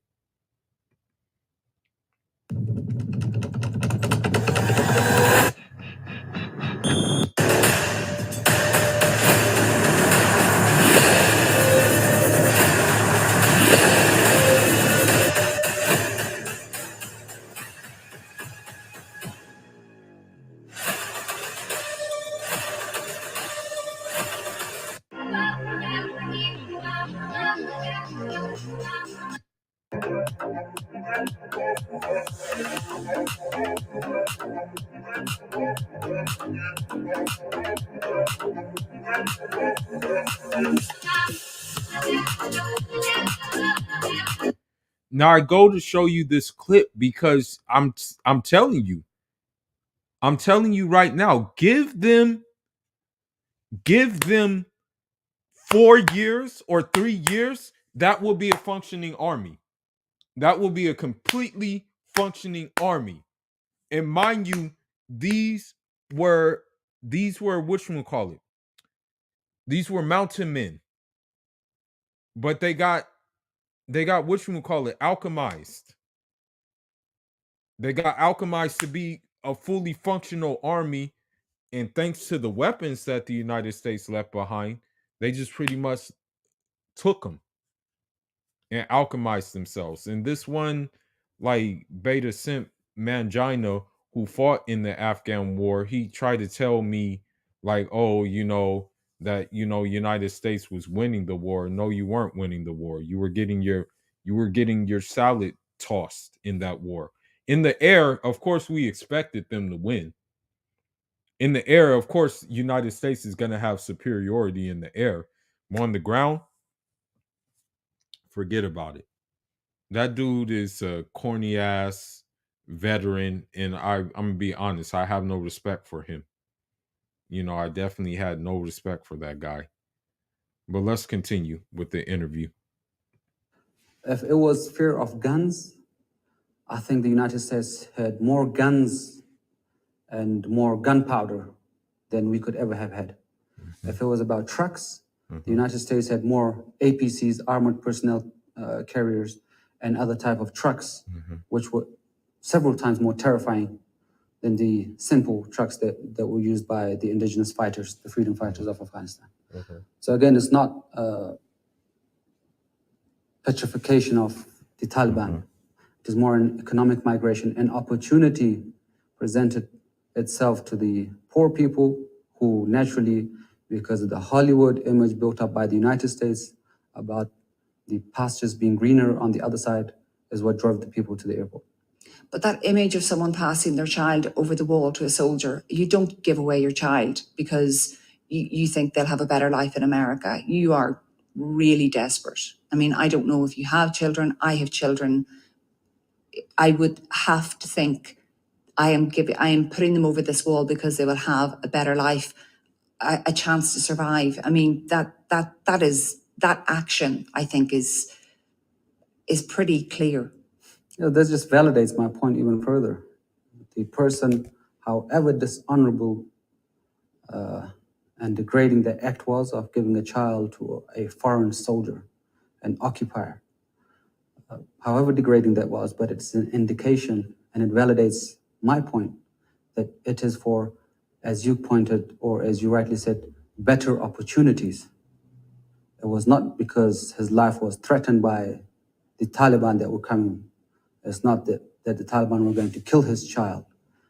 It just validates my point even further that it was for economic reasons. But maybe they thought that maybe he thought the Taliban might kill him. You know, Kill the father? Maybe they thought that their lives were in danger. And so they would give their child away. Well, I read recently that a family in, I think, northwestern Afghanistan, the mother and father had died and they had 8 children and all 8 children starved to death. So maybe they didn't think that they would be killed. Maybe they just felt that the economic circumstance, they could not provide for their children and their children would die in that really awful case. I've never heard any credible media report any such case. Neither has it been reported by UNAMA or UNICEF or all the other international NGOs and organizations that are here in Afghanistan. No one has starved to death in Afghanistan so far. So you don't think malnutrition is at that stage yet? I agree that there is malnutrition. It's because of the sanctions imposed on us. It is. And, you know, that's how you starve a country, is that you sanction them, man. I'm gonna be honest. When I went to Cuba, it was crazy because, you know, bread, you like, for even example, chicken, you would have to wait in line for maybe an hour or 2 hours just to get those things because they were scarce because of the sanction, because of the embargo. You know, the only country really that has the power to sanction people is America. And when they do it, like they do it, it's kind of like a form of, I want to say like economic terrorism that they don't mind executing. You know what I mean? But again, you see that this guy, you know, he's not yelling at this woman or anything like that, going crazy, losing his mind. You see that he's about to refute her even more. So, I mean, we can take a lot of lessons from this guy, especially when it comes to our interactions with these, you know, these goofy modern women, which I recommend we keep to a minimum. It is not because, again, it is because people see better opportunities economically outside Afghanistan because we are facing sanctions by the international community and the people are being punished for what they had no hand in. It is a collective punishment of the people of Afghanistan for the simple fact that they want to be free and liberated and not have them being colonized by foreigners. There were reports, and maybe they weren't true, they weren't verified. in the Western media recently that the Taliban in Kabul was going door to door in districts and ransacking houses, searching for, I don't know, weapons because they feared that maybe people opposed them, or so to me that would incite fear in a population. Well, if, as you can understand, and maybe people don't appreciate the fact that Afghanistan has been through 43 years of war. The country is replete with weapons. And the new government and responsibility of every single government is to provide security to its citizens. So what the government did was announce an operation. It was not out of nowhere. There was an announcement made that our security forces will be going from house to house in Kabul, in Kapisa, and in Parwan provinces. And they announced to people, if you're willing to give us your weapons that have been stored in your house, we would really appreciate that. If not, we're going from house to house to collect weapons. It's not ransacking homes. It's not terrifying people. It's just a normal search operation. And the police in Ireland, I'm pretty sure that they have a right to enter any house and carry out, when they have a warrant, to carry out a search of the house to make sure that there's no illegal weapons and other illegal items in the home. You said earlier that the scenes from the airport, we'll just go back to that briefly, that people were maybe seeing those images because of Western media. In RTE, we used footage that was actually gathered by Afghan broadcasters. So the footage was coming from people within this country. It wasn't material that we had got from other broadcasters. It came from the source. Do you think those broadcasters were, what would you say to that? That we got the pictures from the actual broadcaster of the country, not through any other prism or another organization? I never doubted the authenticity of the film, the footage that you had a look at. I'm just contending the point that they were terrified of the new government. What I'm saying is it's not the petrification of the government that was coming to power. It's more an economic opportunity for the poor people of Afghanistan to migrate to this. So I want to highlight something. I want to highlight something else that I want to highlight something else that this man has said. Really, he's had to repeat himself at least 4 times. Okay, he's had to repeat himself 4 times, saying the same thing. That is, economic opportunity is that the reason why they're leaving. But he's still managing to keep composure. But the simple matter is he shouldn't have to repeat himself 4 times. I'm pretty sure a normal person would probably say, for Christ's sake, I've already repeated myself so many times. What more do you want? But he has been able to keep his composure. Let's continue. To this wonderful Hollywood land where it's showing that you will have cars, there will be beaches, you'll be riding around in yachts. And when they migrate there, they understand the only thing they're good for is being a taxi driver. That's all they can do. So when the reality hits, they come back to their country. And we're seeing around, latest statistics are we've had 500,000 Afghans return back to Afghanistan in the last 6 months. So you think a lot of people that left, you have seen the figures that would show that they're coming back, they're returning?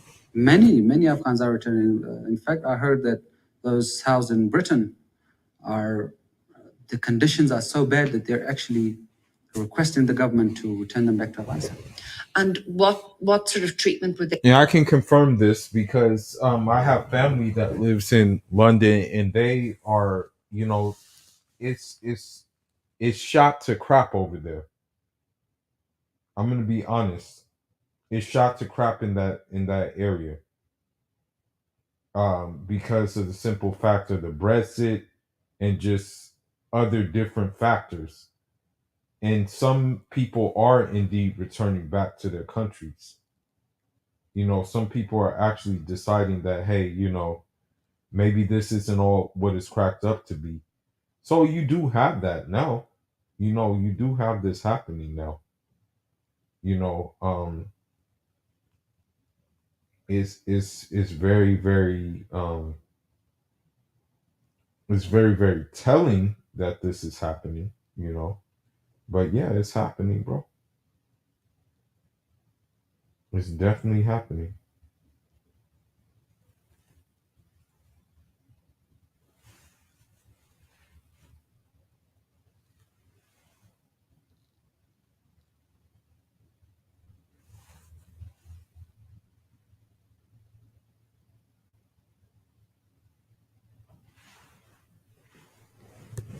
But let's continue. They get on their return, are they, you know, questioned? Are there any, you know, would you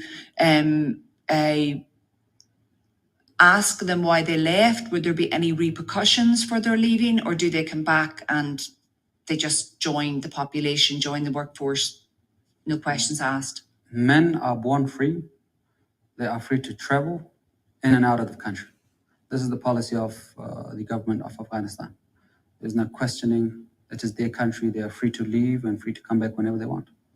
So you say men are born free, which again, I guess leads me on to another. Oh, here we go.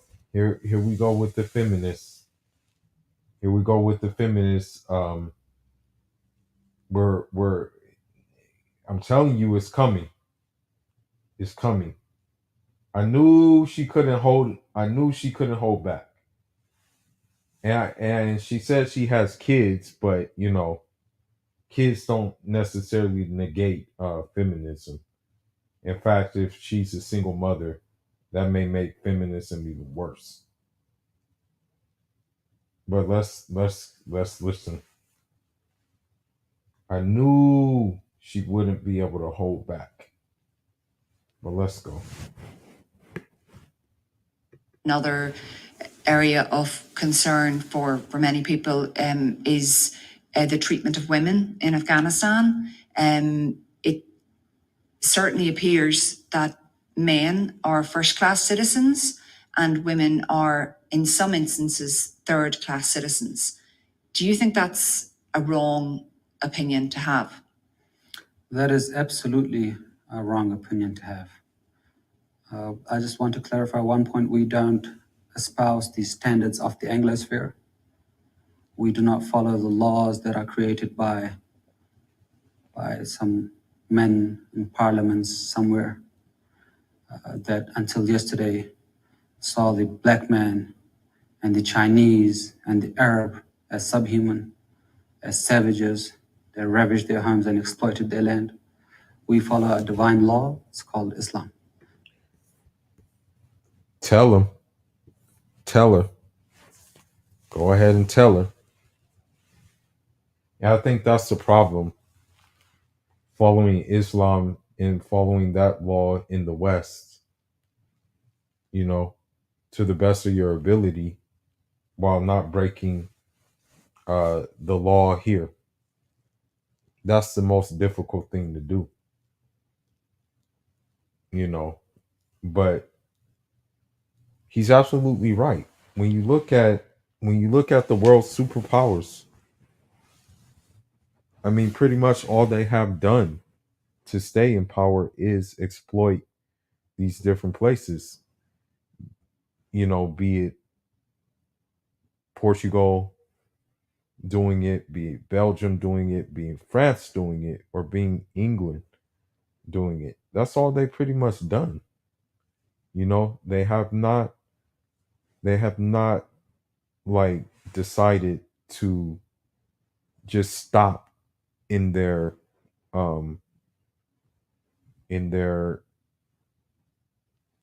like conquest, and they'll punish the countries who don't want to abide by them with sanctions, you know.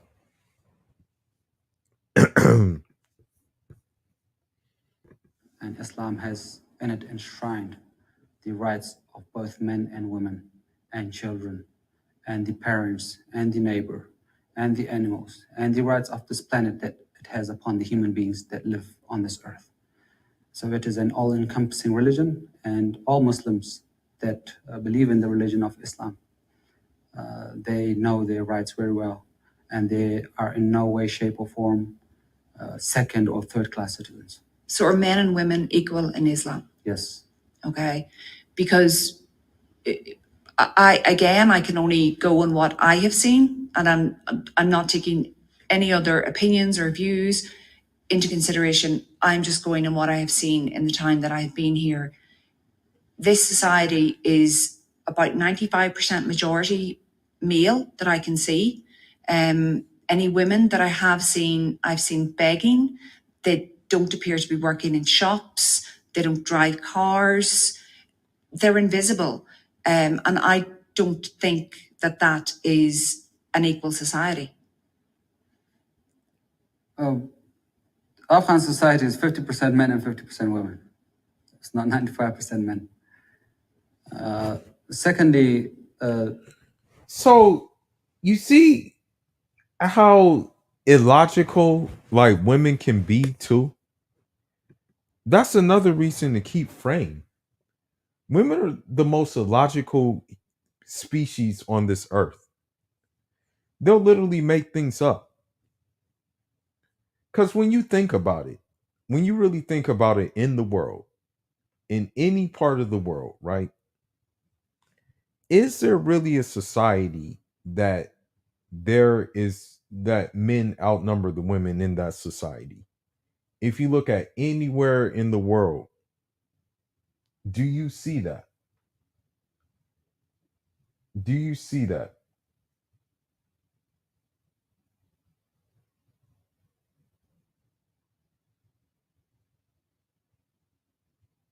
Seriously, man, I'm telling you. Like I'm just trying to figure this thing out, bro. It's ridiculous. I'm telling you. But let's continue on.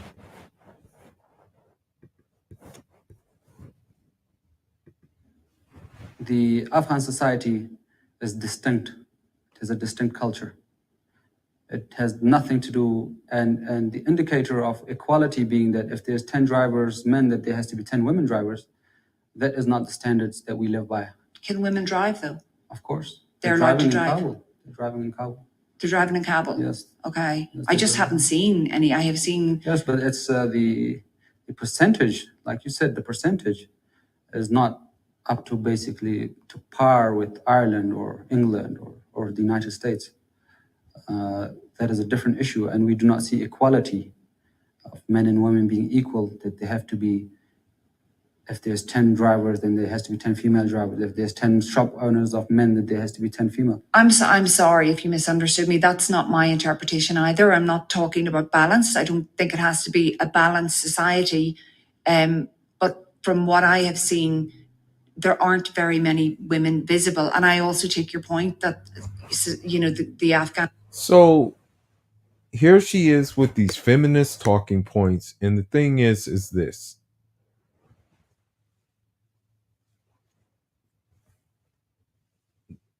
We see what's happening when women are visible so much. We see what happens when women become so visible, especially here in the West.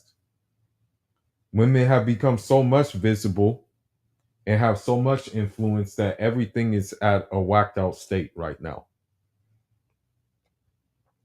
You ask the typical woman, is she responsible for the situation that we have going on right now? Is she responsible for, like, for example,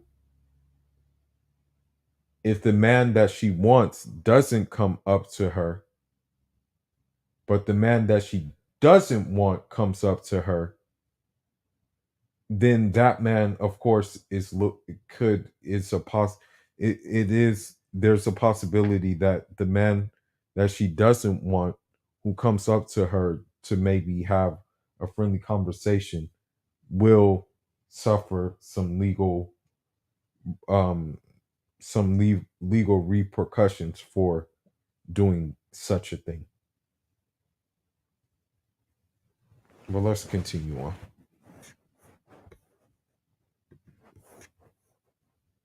And society is comprised of 50% men and 50% women. But what I see with my eyes visible on the streets, I don't see a lot of women. And when I walk on the streets, my male cameraman is greeted very friendly. People are very nice to him and say hello and very polite. They don't really speak to me. And I can only tell you that as a woman. Because you're a foreigner. What the hell? They don't know if you're a spy or whatever. And they're not entitled to speak to you. What are you talking about? Man, this woman has some nerve. Seriously. She really has some nerve.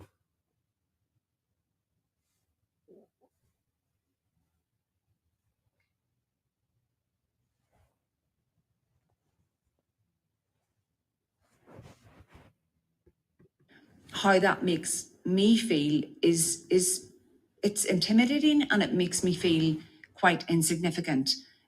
So I can only imagine what it's like for women who live in this country. I am just a visitor, and I have to say that the people who I have spoken to have been extremely courteous and very lovely. But generally, I feel that women are treated quite differently to men. Again, I have to point out the fact that we are a distinct society. We have different values, different culture. And what you have experienced of your colleague being greeted very openly and shake his hands and even some hug him, and they do not talk to you, that is actually an indication of our respect. This is how we show respect to women. We're not a Western society. Do you think women are respected by sitting on streets begging? Are women allowed to have bank accounts? Are they in some... Of course, the begging is not respect. It is not honorable. So the thing is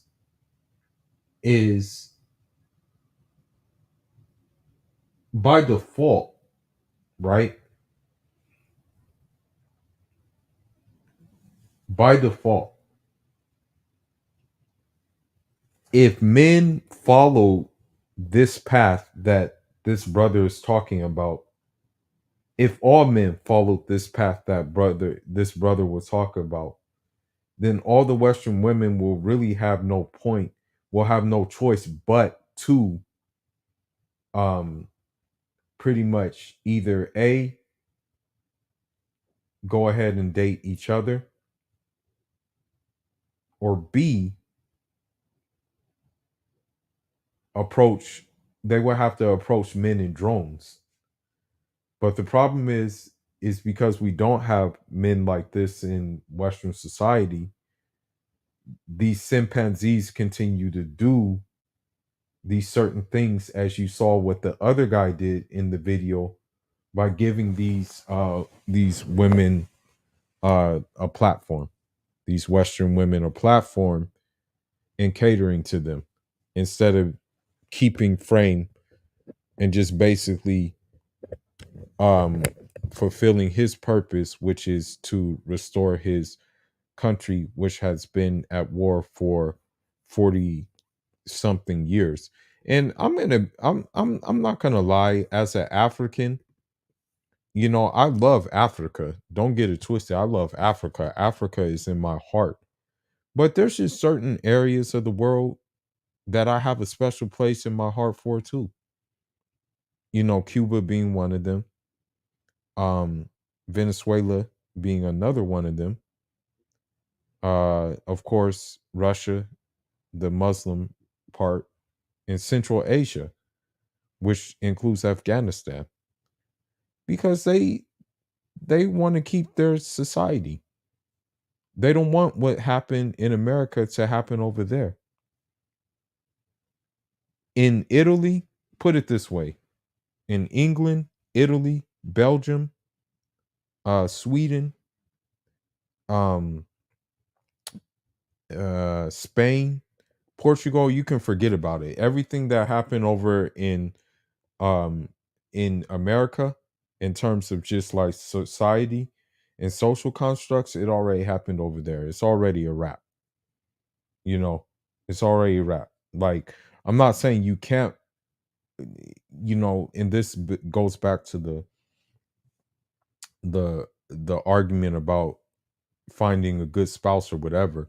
I'm not saying you can't find a good spouse over in these places, but it's pretty much a lost cause to find a spouse in these places, since they're pretty much extensions of America at this point. Well, let's continue on. They're begging because the Western nations have sanctioned us. It is not, they don't beg because they don't have the right to have a bank account, or they don't have the right to work. That is not why they're begging. They're begging because the Western nations have sanctioned us. The economic situation has deteriorated.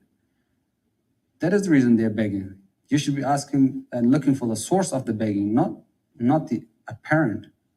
You should go ask the beggar, why are you begging? In some parts of Afghanistan, I believe women still have mahrams, who are their male chaperones and have to have male chaperones. I know it's a different culture. I really appreciate that, and I try really hard not to try and impose my Western values on a country that has its own indigenous culture. But you are, though. You are. You are. You're saying you're trying hard not to, but you are. That's the issue. You still are. Which I respect. But having a male, it could be a child, speak up for me as an adult, that's not respectful of me. I don't see how that can be respectful. In your view, that's not respectful. In our view, that is very respectful. In our culture, that is very respectful. As for chaperones or mahram, Islam is very clear on that subject. This is a distance which that quantifies as rounds to around 80 kilometers. If a woman is traveling farther than that for her own safety, she has to have a male mahram, a relative, to accompany her so that nothing unfortunate happens in the way. In terms of walking around in the city, going from one house to the other, from village to another, there's no need for mahrams. So I spoke to a doctor, an Irish doctor who worked for MSF, and she worked in Kandahar, and she told me from her experience, she worked in a maternity hospital, and she said that often if a woman needed life-saving treatment during birth, you had to go and ask permission from the mahram, who might be outside. There might be hundreds of people outside. You had to find that person and get their permission to save the woman's life. Is that true? What is consent? When a person goes to a hospital and they need life-saving treatment for a heart attack, for any other illness, whether it's during childbirth or any other thing, you need consent of the family, of the person himself. And when a person gives his consent or hasn't given a consent, it's only natural for you to go and ask the family whether they give consent. And the women, this is the first time I've actually heard this. When a person goes to a hospital, especially as you said, for maternity care, they entrust the doctor to do what is right. So they would not have to ask for. No, they would not have in that case. That itself is an act of giving consent. So, as far as you're concerned, as far as you see it, men and women are equal here. Yes, absolutely. God has created both men and women equal. So this week it's International Women's Day across the world. As you know, it's a day which celebrates and empowers women. How would you like Afghanistan in the future? Would you like it to celebrate International Women's Day? Do you see it as being something that could? So here's her trying to, the sad thing about this is, is that she's still trying to import her feminist ideology into this man. And he already said, listen, our culture is distinct. We have a different culture. The culture is just going to be different from what you're used to. Please understand it. Please respect it. Yet she's still trying to usher her little things into it. It's ridiculous at this point. For real, for real.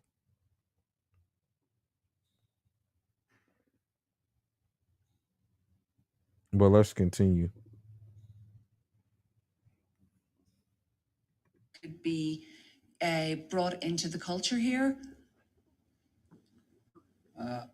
How do I see Afghanistan in the future? In terms of International Women's Day? I mean, Specifically International Women's Day? Yeah. Specifically because it's this week, and I'm just interested if, do you see the lot of women here? Do you think it needs improving, or do you think that it's so everything is they're equal and it's fine and there is no issue? Of course, there's ills in every society. There's ills in the Irish society. 20 years back, there was different laws and regulations of what women could do and couldn't do. 40 years before that, there was different laws, what they could and couldn't do. I'm pretty sure 70 years earlier, that women in Ireland weren't allowed to vote. They weren't seen as equal to men. There's ills in societies. We accept that fact. That some of the cultural practices contradict Islam and the rights that are afforded to men and women in Islam. We accept that fact, and we always look for reforms and improvements. So you think there will be progression on that front? Of course. Moving on slightly, as a woman in Ireland, I contribute to my family. I pay my 50% of our mortgage on our house. So she's on this half and half feminist super soldier shit. And I guarantee you ask any one of these Afghan men in that society, hey, what about 50-50? He'll be like, what are you talking about 50-50? He'll like be like, man, I don't know what you're talking about when it comes to some 50-50. Right?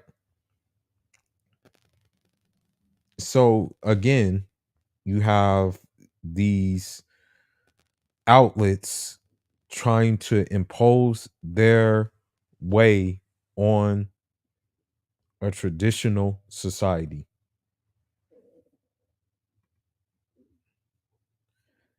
It's crazy. It's absolutely crazy.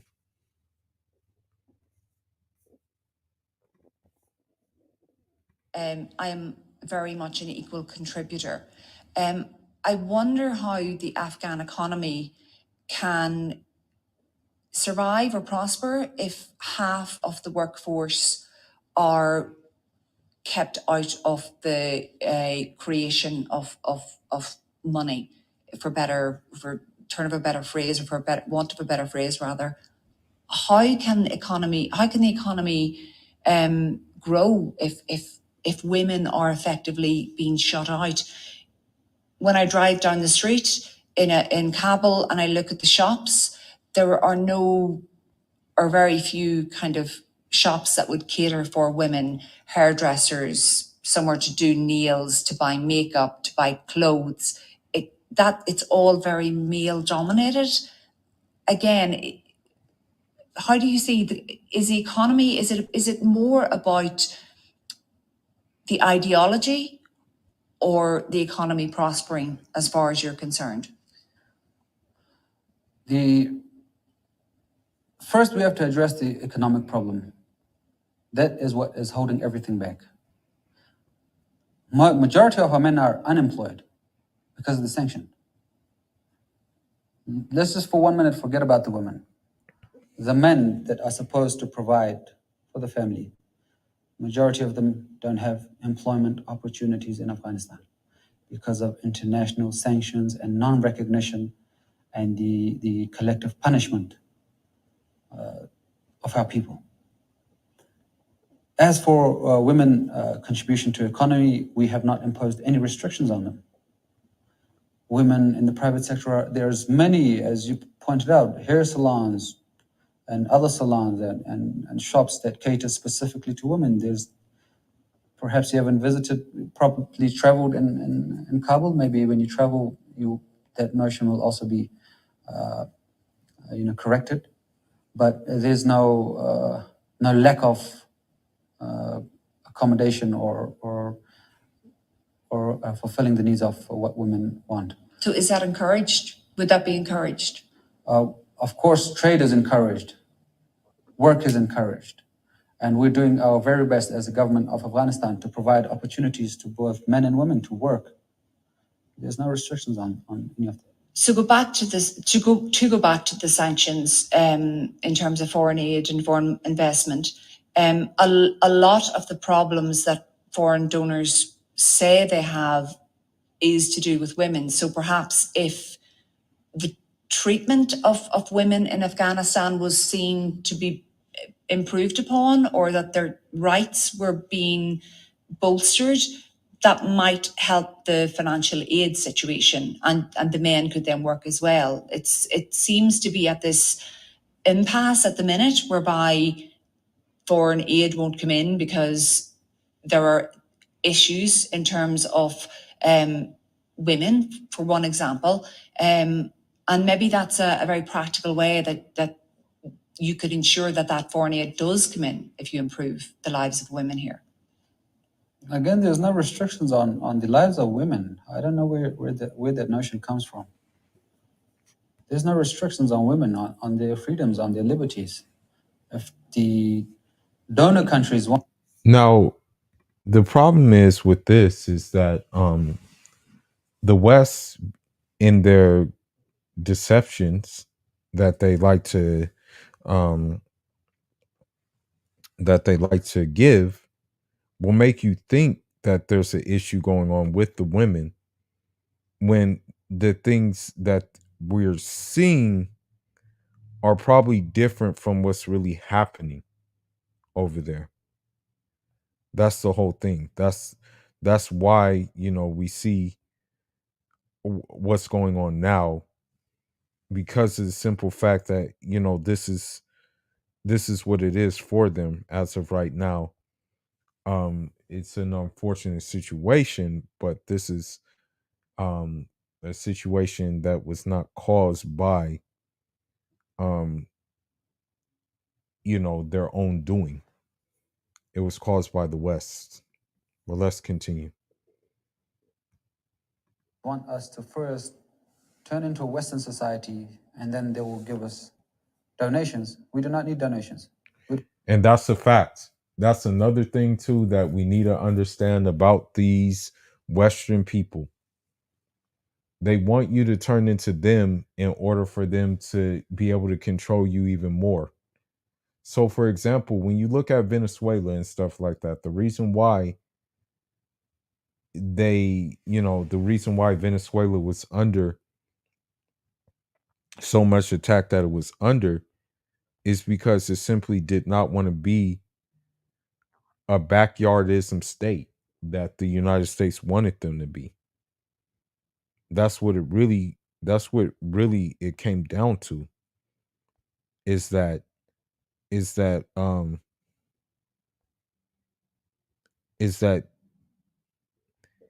like, because when you look at it, Colombia, Peru, Chile, all these places were pretty much doing beck and call of what United States wanted them to do. Okay, that's the whole thing about the situation.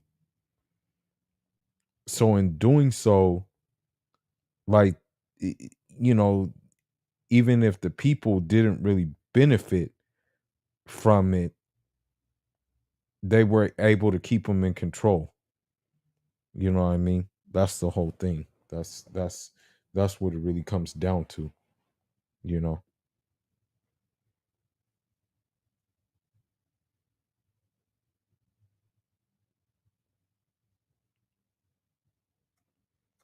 So we have to keep that in mind as well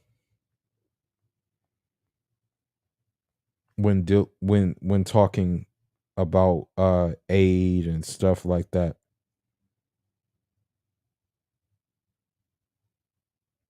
Well, let's continue. We do not need their charity. What we're asking for is to be treated as equal human beings, to have our most fundamental right, which is the right of life and the right of existence. We are human beings. We deserve and have to be given our right to life. And we are distinct in our culture, in our practices, in our beliefs. We need our fundamental right of existence. If the world has the decency and the sense of justice to accept those facts, I think everything will be addressed. But unfortunately, what they try to physically colonize and change and transform, the other words that they like to use, the society, the Afghan society, they failed to do it militarily. Now it is more an economic war that is being waged against these people. I really don't want to dwell on the women issue. I honestly don't, and I respect everything you say, and I really understand what you're trying to say, or what you're not trying to say. You're saying it, but I cannot see how society here is equal. I just cannot see it. You said that I'm wrong. I gave you the example of traveling to. I did not say you're wrong, please. Okay. Perhaps you misunderstood me. I did not say you're wrong. I said from your perspective, living in Ireland, born and bred in another nation, you see laws differently. You see values differently. You see equality differently. What you see as equality is perhaps not how I see equality, because there's no set definition of what equality is. For you, your laws are drawn up by men in parliament who yesterday... And women. Men and women. By men, I mean human beings, your lawmakers. They draw up laws in their... So you can definitely tell she's on that feminist stuff though. Like she just can't like really let the man talk without including women in the fray. You know what I mean? Like she just has to say, and women. You know, she can't just basically accept that men and women are different. You know what I mean? And you know, she just can't accept that for some reason. I don't know why, but it's just something that she, you know, refuses to accept. It's pretty weird to me, but you know, this is where we are when it comes to these feminist super soldiers. Their parliaments. 20 years earlier was something else. Women weren't given the right to vote, and 20 years later they were given the right to vote. And you have lived in their society. For us, our laws are drawn from our divine religion. I understand that, and I get what you're saying. I just you've spoken quite a bit about human rights and how Islam, you know, protects human rights, and we're all human beings. And I just cannot equate equality with what is happening in Afghan society. Men and women do not share the same place here. Men are here, women are here. That is what I see. And as I said to you the other day on the plane when I came to Kabul, it was all men. And how it made me feel as a woman, you know, it's very, very intimidating. So as I said to you, I cannot. And I appreciate and understand that fact, that you cannot see us as being equal. We see our men and women as equal in their rights. They are equal in humanity and they're equal in their rights. We see it that way. But Again, your understanding of equality is different than ours.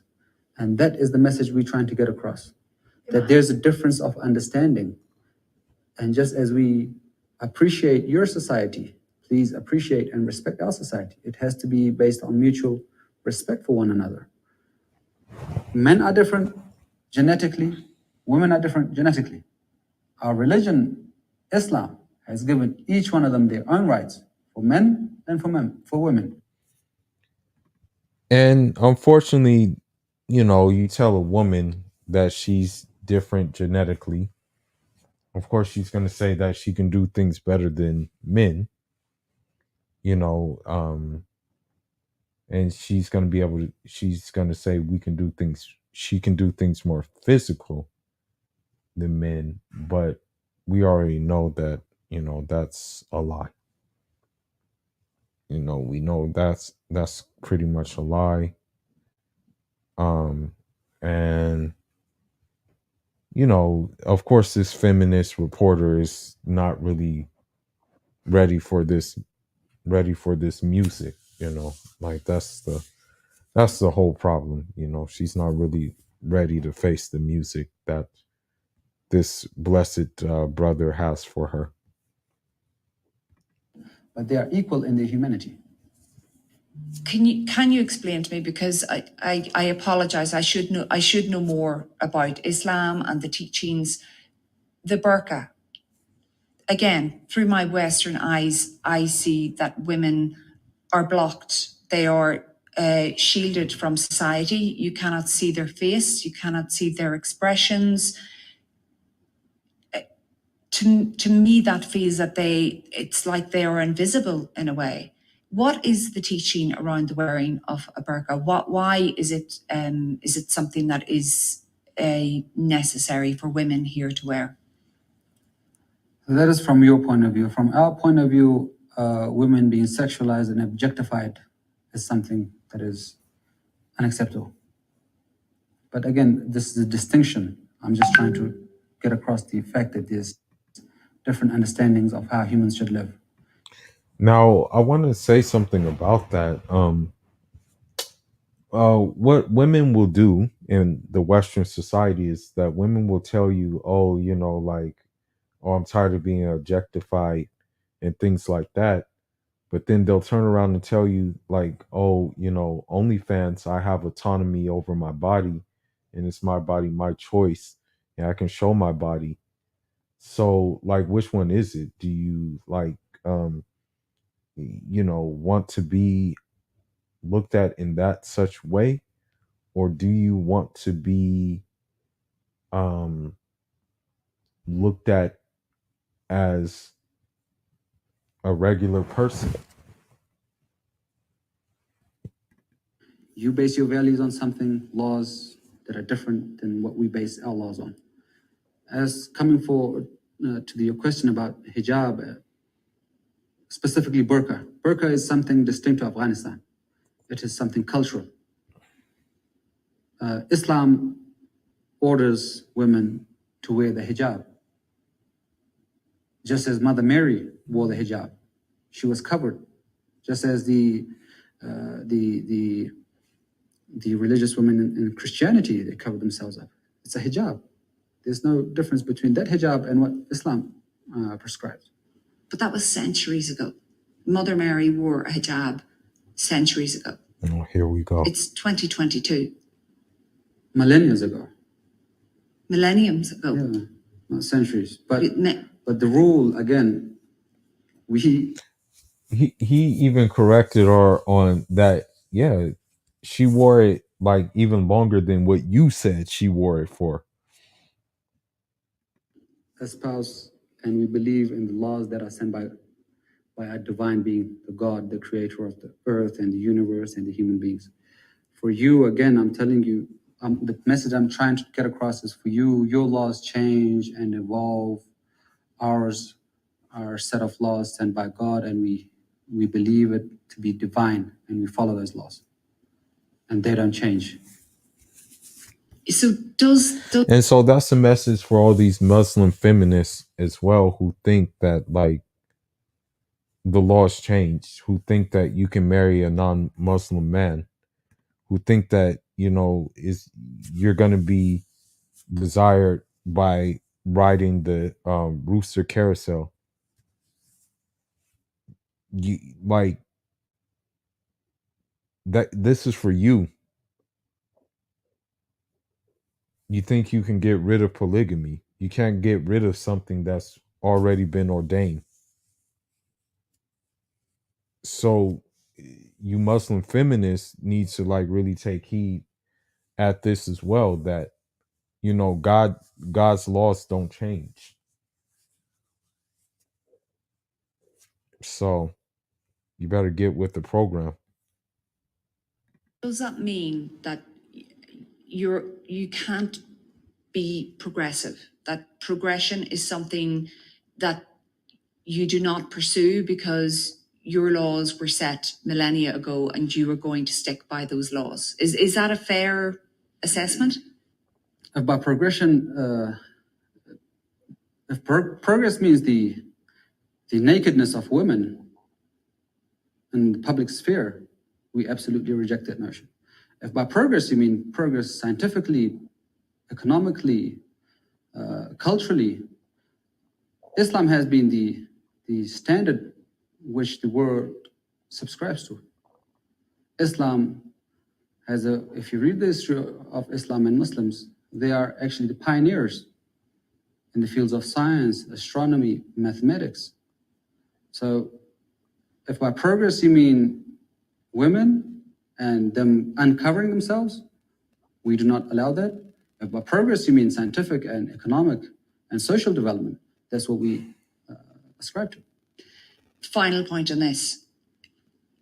I do not go naked in public. I wear respectful clothes.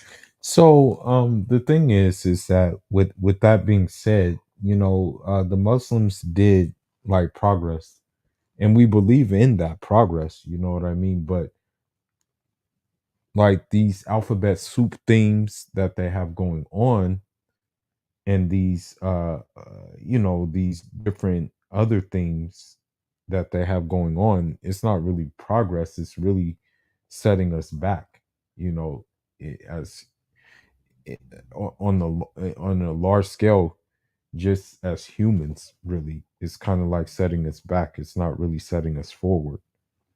So I think, you know, what maybe different people consider progress should be looked at more carefully, closer. I don't show flesh unnecessarily. I don't think that is disrespectful. I think that it feels to me that women are being hidden away, and that's the impression that you get. But I take your point. Are the nuns hidden away? Increasingly they're not. Nuns have moved on and they don't, you know, a lot of them now don't wear habits, and yeah, they progress too. That's, you know, I guess that's so the point. Throwing away the veil, that means it's progress. Well, no, I mean, maybe it is. Again, See, look at him getting her. if by throwing away the veil you mean it's progress, then we're not progressing ever. If by progress you mean scientific, social, economic development, we have progressed. We're actually the pioneers in those fields. I think, again, I don't want to labor this point, but I think throwing away the veil, it's not about progression, it's about choice. It's about having the choice to do something, and that does seem to be denied people here. Does the Western society give people the choice to walk around naked without any clothes? Only on beaches, only on clothing optional beaches that do they have that choice. But indecent exposure, for example, even if you like, and that's why you would have to be, that it would be, you would be treading a slippery slope if you decided to go to the restroom in public. You know, if you went to the restroom in public, like if you went somewhere in the bushes and a police caught you, they can, and even if nobody's around, They can say, "Oh, we got one, indecent exposure," you know. They give people personal choice to dress how they wish. No, in public. Will they give them the choice? They give Now, them do they personal give choice. women and men the choice to walk around in Well, public you wouldn't. absolutely naked? Yeah, you wouldn't walk around absolutely naked. That would But be do indecent. they have the choice to do it legally without being In their arrested? own home, in public? No, in public. In public, no, they wouldn't. That would be That indecent. is what But we're they do saying. have the choice to No. wear what they want. And that is what we're saying. In the private homes, they can wear whatever they want. But in public, they have to have modesty With a burqa, with a veil. Yes. with a veil. Okay, so look, we'll move on. We'll talk about the sanctions and we're here. A huge part of why we're here is to look at the humanitarian situation in Afghanistan right now. The people who we've spoken to, they say that things are very bad in terms of money, employment, which you've mentioned. We understand from UNICEF, from other NGOs that we've been in touch with, that there is extreme poverty especially in some of the rural areas. And I mean, obviously, as a government, you don't want to see that happen to your people. Yes, that is true. The sanctions that are imposed, the man-made humanitarian crisis unfolding in Afghanistan is man-made. It is by the sanctions. It is by the international community, the champions of human rights, not allowing the right of life of Afghans, not giving them the right. And the only reason why they're not allowing that is that they can't get over the fact that they got their asses kicked. The thing is, when you look at all the countries that the United States has lost to, they really haven't let them be themselves. Like when you look at Cuba, Bay of Pigs, still have the embargo. You look at North Korea, which they essentially carpet bombed, but North Korea came out, and they still came out kind of like on the good side of things. So you look at all these factors and you understand that they will never let them prosper, Fundamental right of life. They're given a choice: either change your society to ours, or we will starve you to death. But most countries that aren't aid dependent make their own money. So if you were going to give me money, you might say to me, Emer, you have to wear a veil because here's my money, and I'm giving it to you. But there are conditions. And I made this point earlier. We're not looking for charity. We're not looking for donations. We are looking for the world to accept us as equals, as equal human beings, to give us our right and access to international markets and international banking system, and to allow other countries that do wish to invest in Afghanistan to work for its development economically, socially, to have that right to do so. What the world has unjustly done is stop people from contributing and helping Afghanistan and investing in the vast resources that we do have. That is the problem. We are a very proud nation. We do not want anyone's charity. Can you understand, though, that maybe some donors are concerned about human rights in this country that we've discussed, and that they're using this leverage to try and ensure that human rights are enshrined? Can you understand that point of view? Again, that's coming back to my point. They're threatening people with starvation and death, and taking away the right of life and existence to be distinct and different from you, with such what they like to call leverage. They kill 1 million children. They call it some leverage. It's not leverage. You're killing children. You're killing women. You're killing men. You're killing elderly. But are they threatening people, or are they just choosing to withhold, or, It's not about donations. We do not seek donations. We do not want their donations. We're not a charity, people who live off charity. We're asking for access to be accepted as human beings, to have the chance to coexist. That's what we're asking for.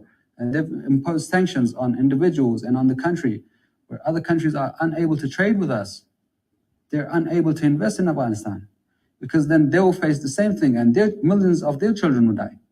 So how concerned are you at the current situation in terms of poverty and malnutrition and lack of employment? And it's just a cycle that keeps repeating. And ultimately, you know, the people that we've spoken to here all welcome the peace. You know, everyone says it's really peaceful now.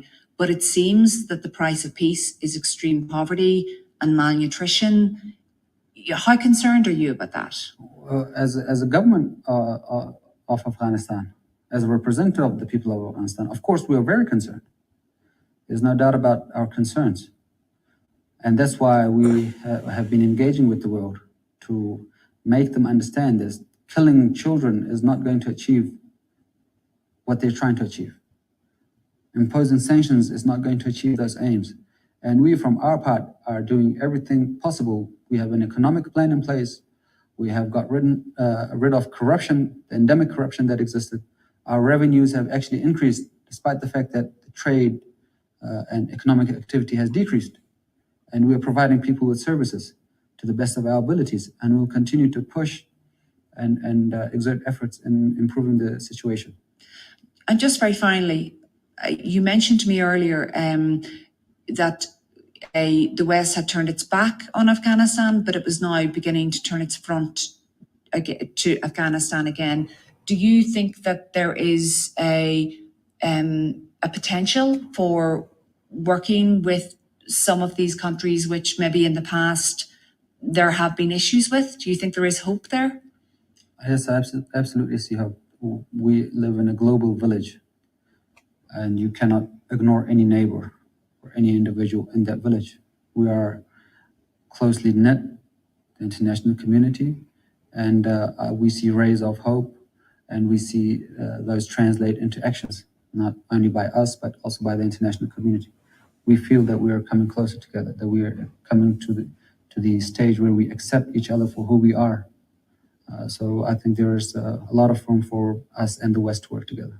So if I was to come here, and Mark and I were to come here in 5 years, 10 years' time, what sort of Afghanistan do you think we'll find? Well, our hope is that you will find an Afghanistan that has achieved peace now, to achieve economic elevation, for big projects to have started, for mineral extraction to have started, for investment to have come in, and Afghanistan to have achieved its ultimate goal. Well, the ultimate goal is being the crossroads of Asia and bringing prosperity to our people, reviving the Silk Road.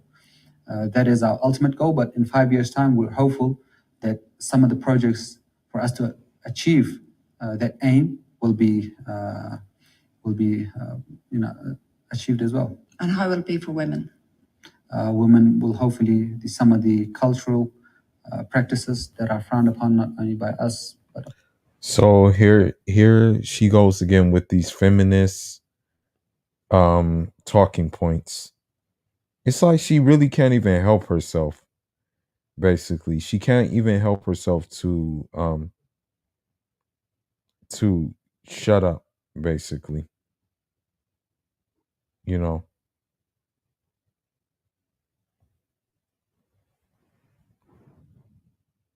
also by the West, that they will be given all the Islamic rights in 5 years. Thank you. Thank you very much. Thank you for having me. So there you have it. You know, here's a guy who kept his composure. And this is, this is something we can take a lesson from. And we need to do that at all times. I know it's hard to do it when you're dealing with these wicked women, but we have to do it, you know. Now, I want to look at one more thing. I've been live for like dang near 2 hours now, and it's time to shut it down. Well, let's go ahead and look at what's happening here. Welcome back, guys. So, why it feels how out here. I mean, I don't see us out here. I mean, I see us out here, but not like from the States. But nevertheless, question. Women, ladies, is it necessary for your partner to have a passport in order to date you? So I see when I watch a lot of the Manosphere stuff, a lot of women say it's required for the guy to have a passport because they love to travel. So my question is it necessary for your guy to have a passport so you can travel? It's a requirement. Let me know. It doesn't even matter because does he even really need to travel with you? Yeah. Good question. All right. Bye. But as she's asking that question, she's asking that question. Look at that smile, like she's happy. Look at the enthusiasm for the high value man. I don't understand why she's single. She's single because she's holding on to finding a higher value. We stayed with a cheater before. Going or leaving the United States using their passports, calling them the passport man. You may have some that'll fall in love with you, but Oh my. So I just want to point out this point. I want to just point out this point before I leave. For all my core subscribers, I want to say something to you guys, okay? And I know this sounds kind of corny, but we're in this together. Okay, this is a very difficult road to travel. Okay? Because I will hope that, you know, what I want aligns with my subscribers want. And what you want is, you want, of course, leverage. You want, you know, healthy relations. And you want, you know, to, inshallah, one day be married. You know, inshallah, you know, one day want to maybe take on more than one wife. Inshallah, you want to live the way a Muslim man should live, including being able to utilize what modern life has to offer without compromising what God gave us and the rules that we have to follow. But what I'm saying is that you have to dig down deep and realize that we're all, this is going to be something that only, this affair is only going to be for us. Because here's the thing.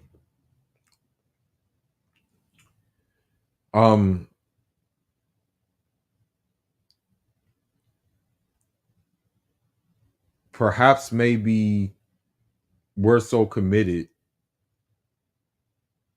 to having the change that we want that maybe, hell, even me included, I would mess around and go to Afghanistan. You know, I would mess around and go to this place that the West is trying to keep you from. And I would mess around and go build. You know what I mean? So I say this to say that going against the grain is always going to be lonely. Going against the grain is always going to present issues. But in those issues, you still have to keep frame. You can't let the people who will bring those issues, which are simps included, unfortunately, you know, you would think that guys will have your back, but there's a occurring theme. There's a occurring thing that especially on the TikTok situation, that, you know, that these simps will agree with the women and not agree with you, or even if they disagree with you, they will still attack you based off of the regards to the woman. You know, that's one thing that they'll do. You know, and so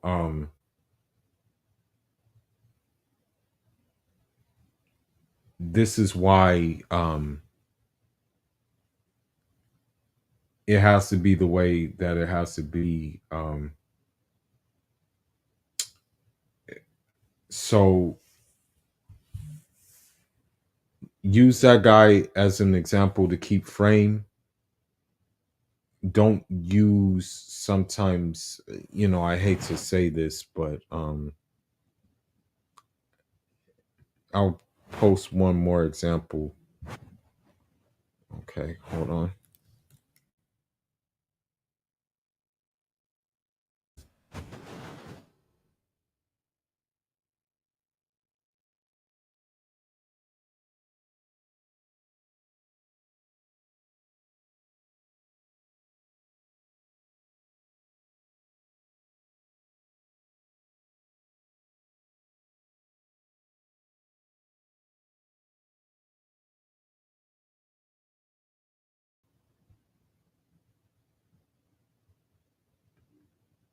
For life's fun, but not so smart moments, there's Purex, the smart way to do laundry.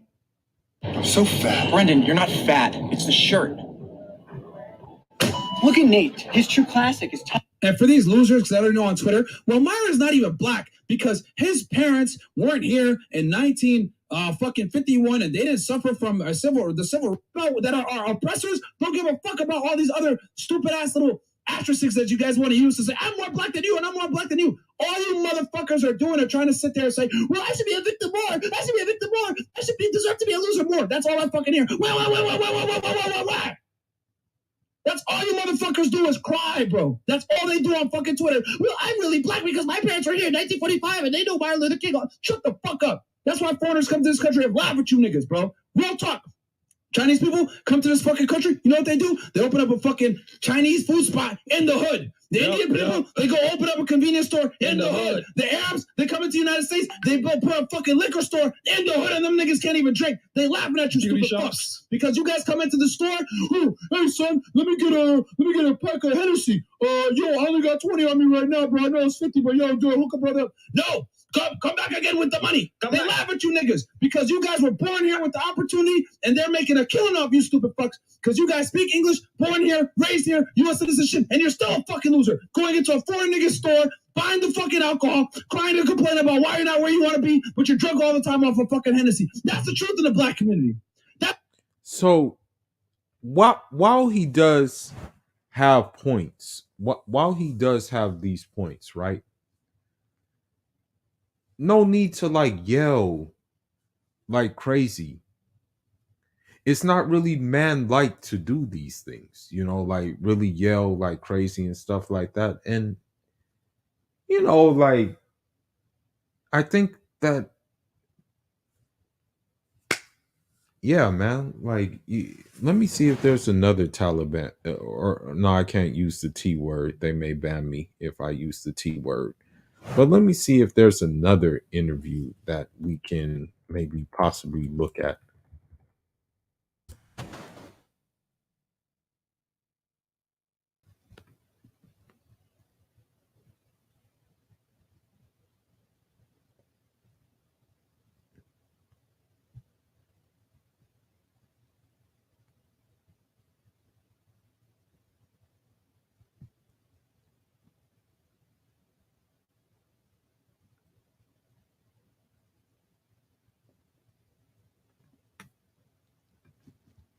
At Navy Federal Credit Union, we were founded as a not-for-profit with a mission dedicated to your financial... International aid has largely dried up since the Taliban toppled the US-backed government last August. Welcome to DW. Thank you for having me. Why should the international community recognize and therefore legitimize the Taliban, given your track record on human rights? The current government of Afghanistan, the new government that has come to power. So he already tried to throw a jab at him. He already tried to just throw a jab at him with the human rights issue. But you see how this brother just brushed it off pretty calmly. Is a manifest reality. And the world needs to engage with it as the that is currently in place has actually fulfilled the criteria for a body to be recognized as official state according to under international law and in accordance with Article 1 of the Montevideo Conference, 1933. There are four. The government has to provide governance. Filled criteria laid down. That doesn't explain, that doesn't tell us how it will benefit countries like Great Britain or Germany or the United States. How will they benefit from dealing with and therefore legitimizing a Taliban government? To term it as a Taliban government is incorrect. This is the government, a representative government of the people of Afghanistan. It did not come here through in an airplane. It was not airdropped. The leadership was not airdropped. It was not backed by foreign forces. It is the people of Afghanistan that this new government represents. And for the world, it is absolutely necessary, it is imperative to engage with this new government and accept the uniquity of the Afghan people for what it is, and engage with it in dialogue if there is any outstanding. So, let this be a lesson.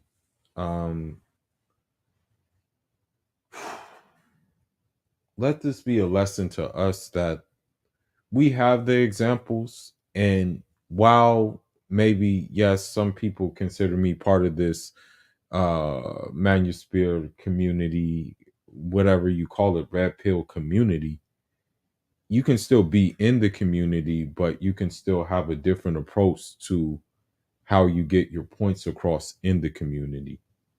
You know what I mean? And let this be a reminder to myself too, to maintain frame and keep composure under every circumstance, especially dealing with the Wicked Witch of the West. But with that being said, thank you all for tuning in. I will probably go live, inshallah, probably go live on Tuesday. Or maybe not. Maybe not. Maybe I'll go live before then. Maybe perhaps I'll go live on tomorrow. Tomorrow afternoon, maybe. Maybe. It depends. Or I will go live on Sunday. But I'll go live before Tuesday, inshallah. But let this be a lesson that you have to keep frame, especially you have to keep frame dealing with the Wicked Witch of the West and these feminist super soldiers.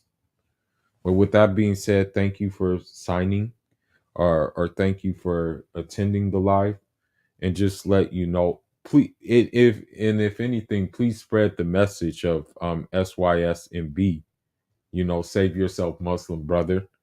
That's something that came up off of like the SYSBM, but all I just said was SYSMB, save yourself, Muslim brother, because these Muslim women in the West are gone. At this point in time, they're gone. And as a man, the thing is, as a man, you dictate the marriage. You dictate the marriage terms. You dictate if you're going to decide to marry someone. A woman, in essence, like, I'm going to be honest, if a woman came up to me and she's like 40 something years old or 30 something years old and she has kids, and then she says she wants to get married, I can just simply say no, and that will be that. And she can't do anything about it, But if I come with the resources, I come with everything that I need to get married, and she accepts the marriage, then khalas, she accepts the marriage. It doesn't work the other way around, though. She can have the bag, she can have the resources, but I mean, if she doesn't have the things that I want, like youth, fertility, being fit, and most importantly, being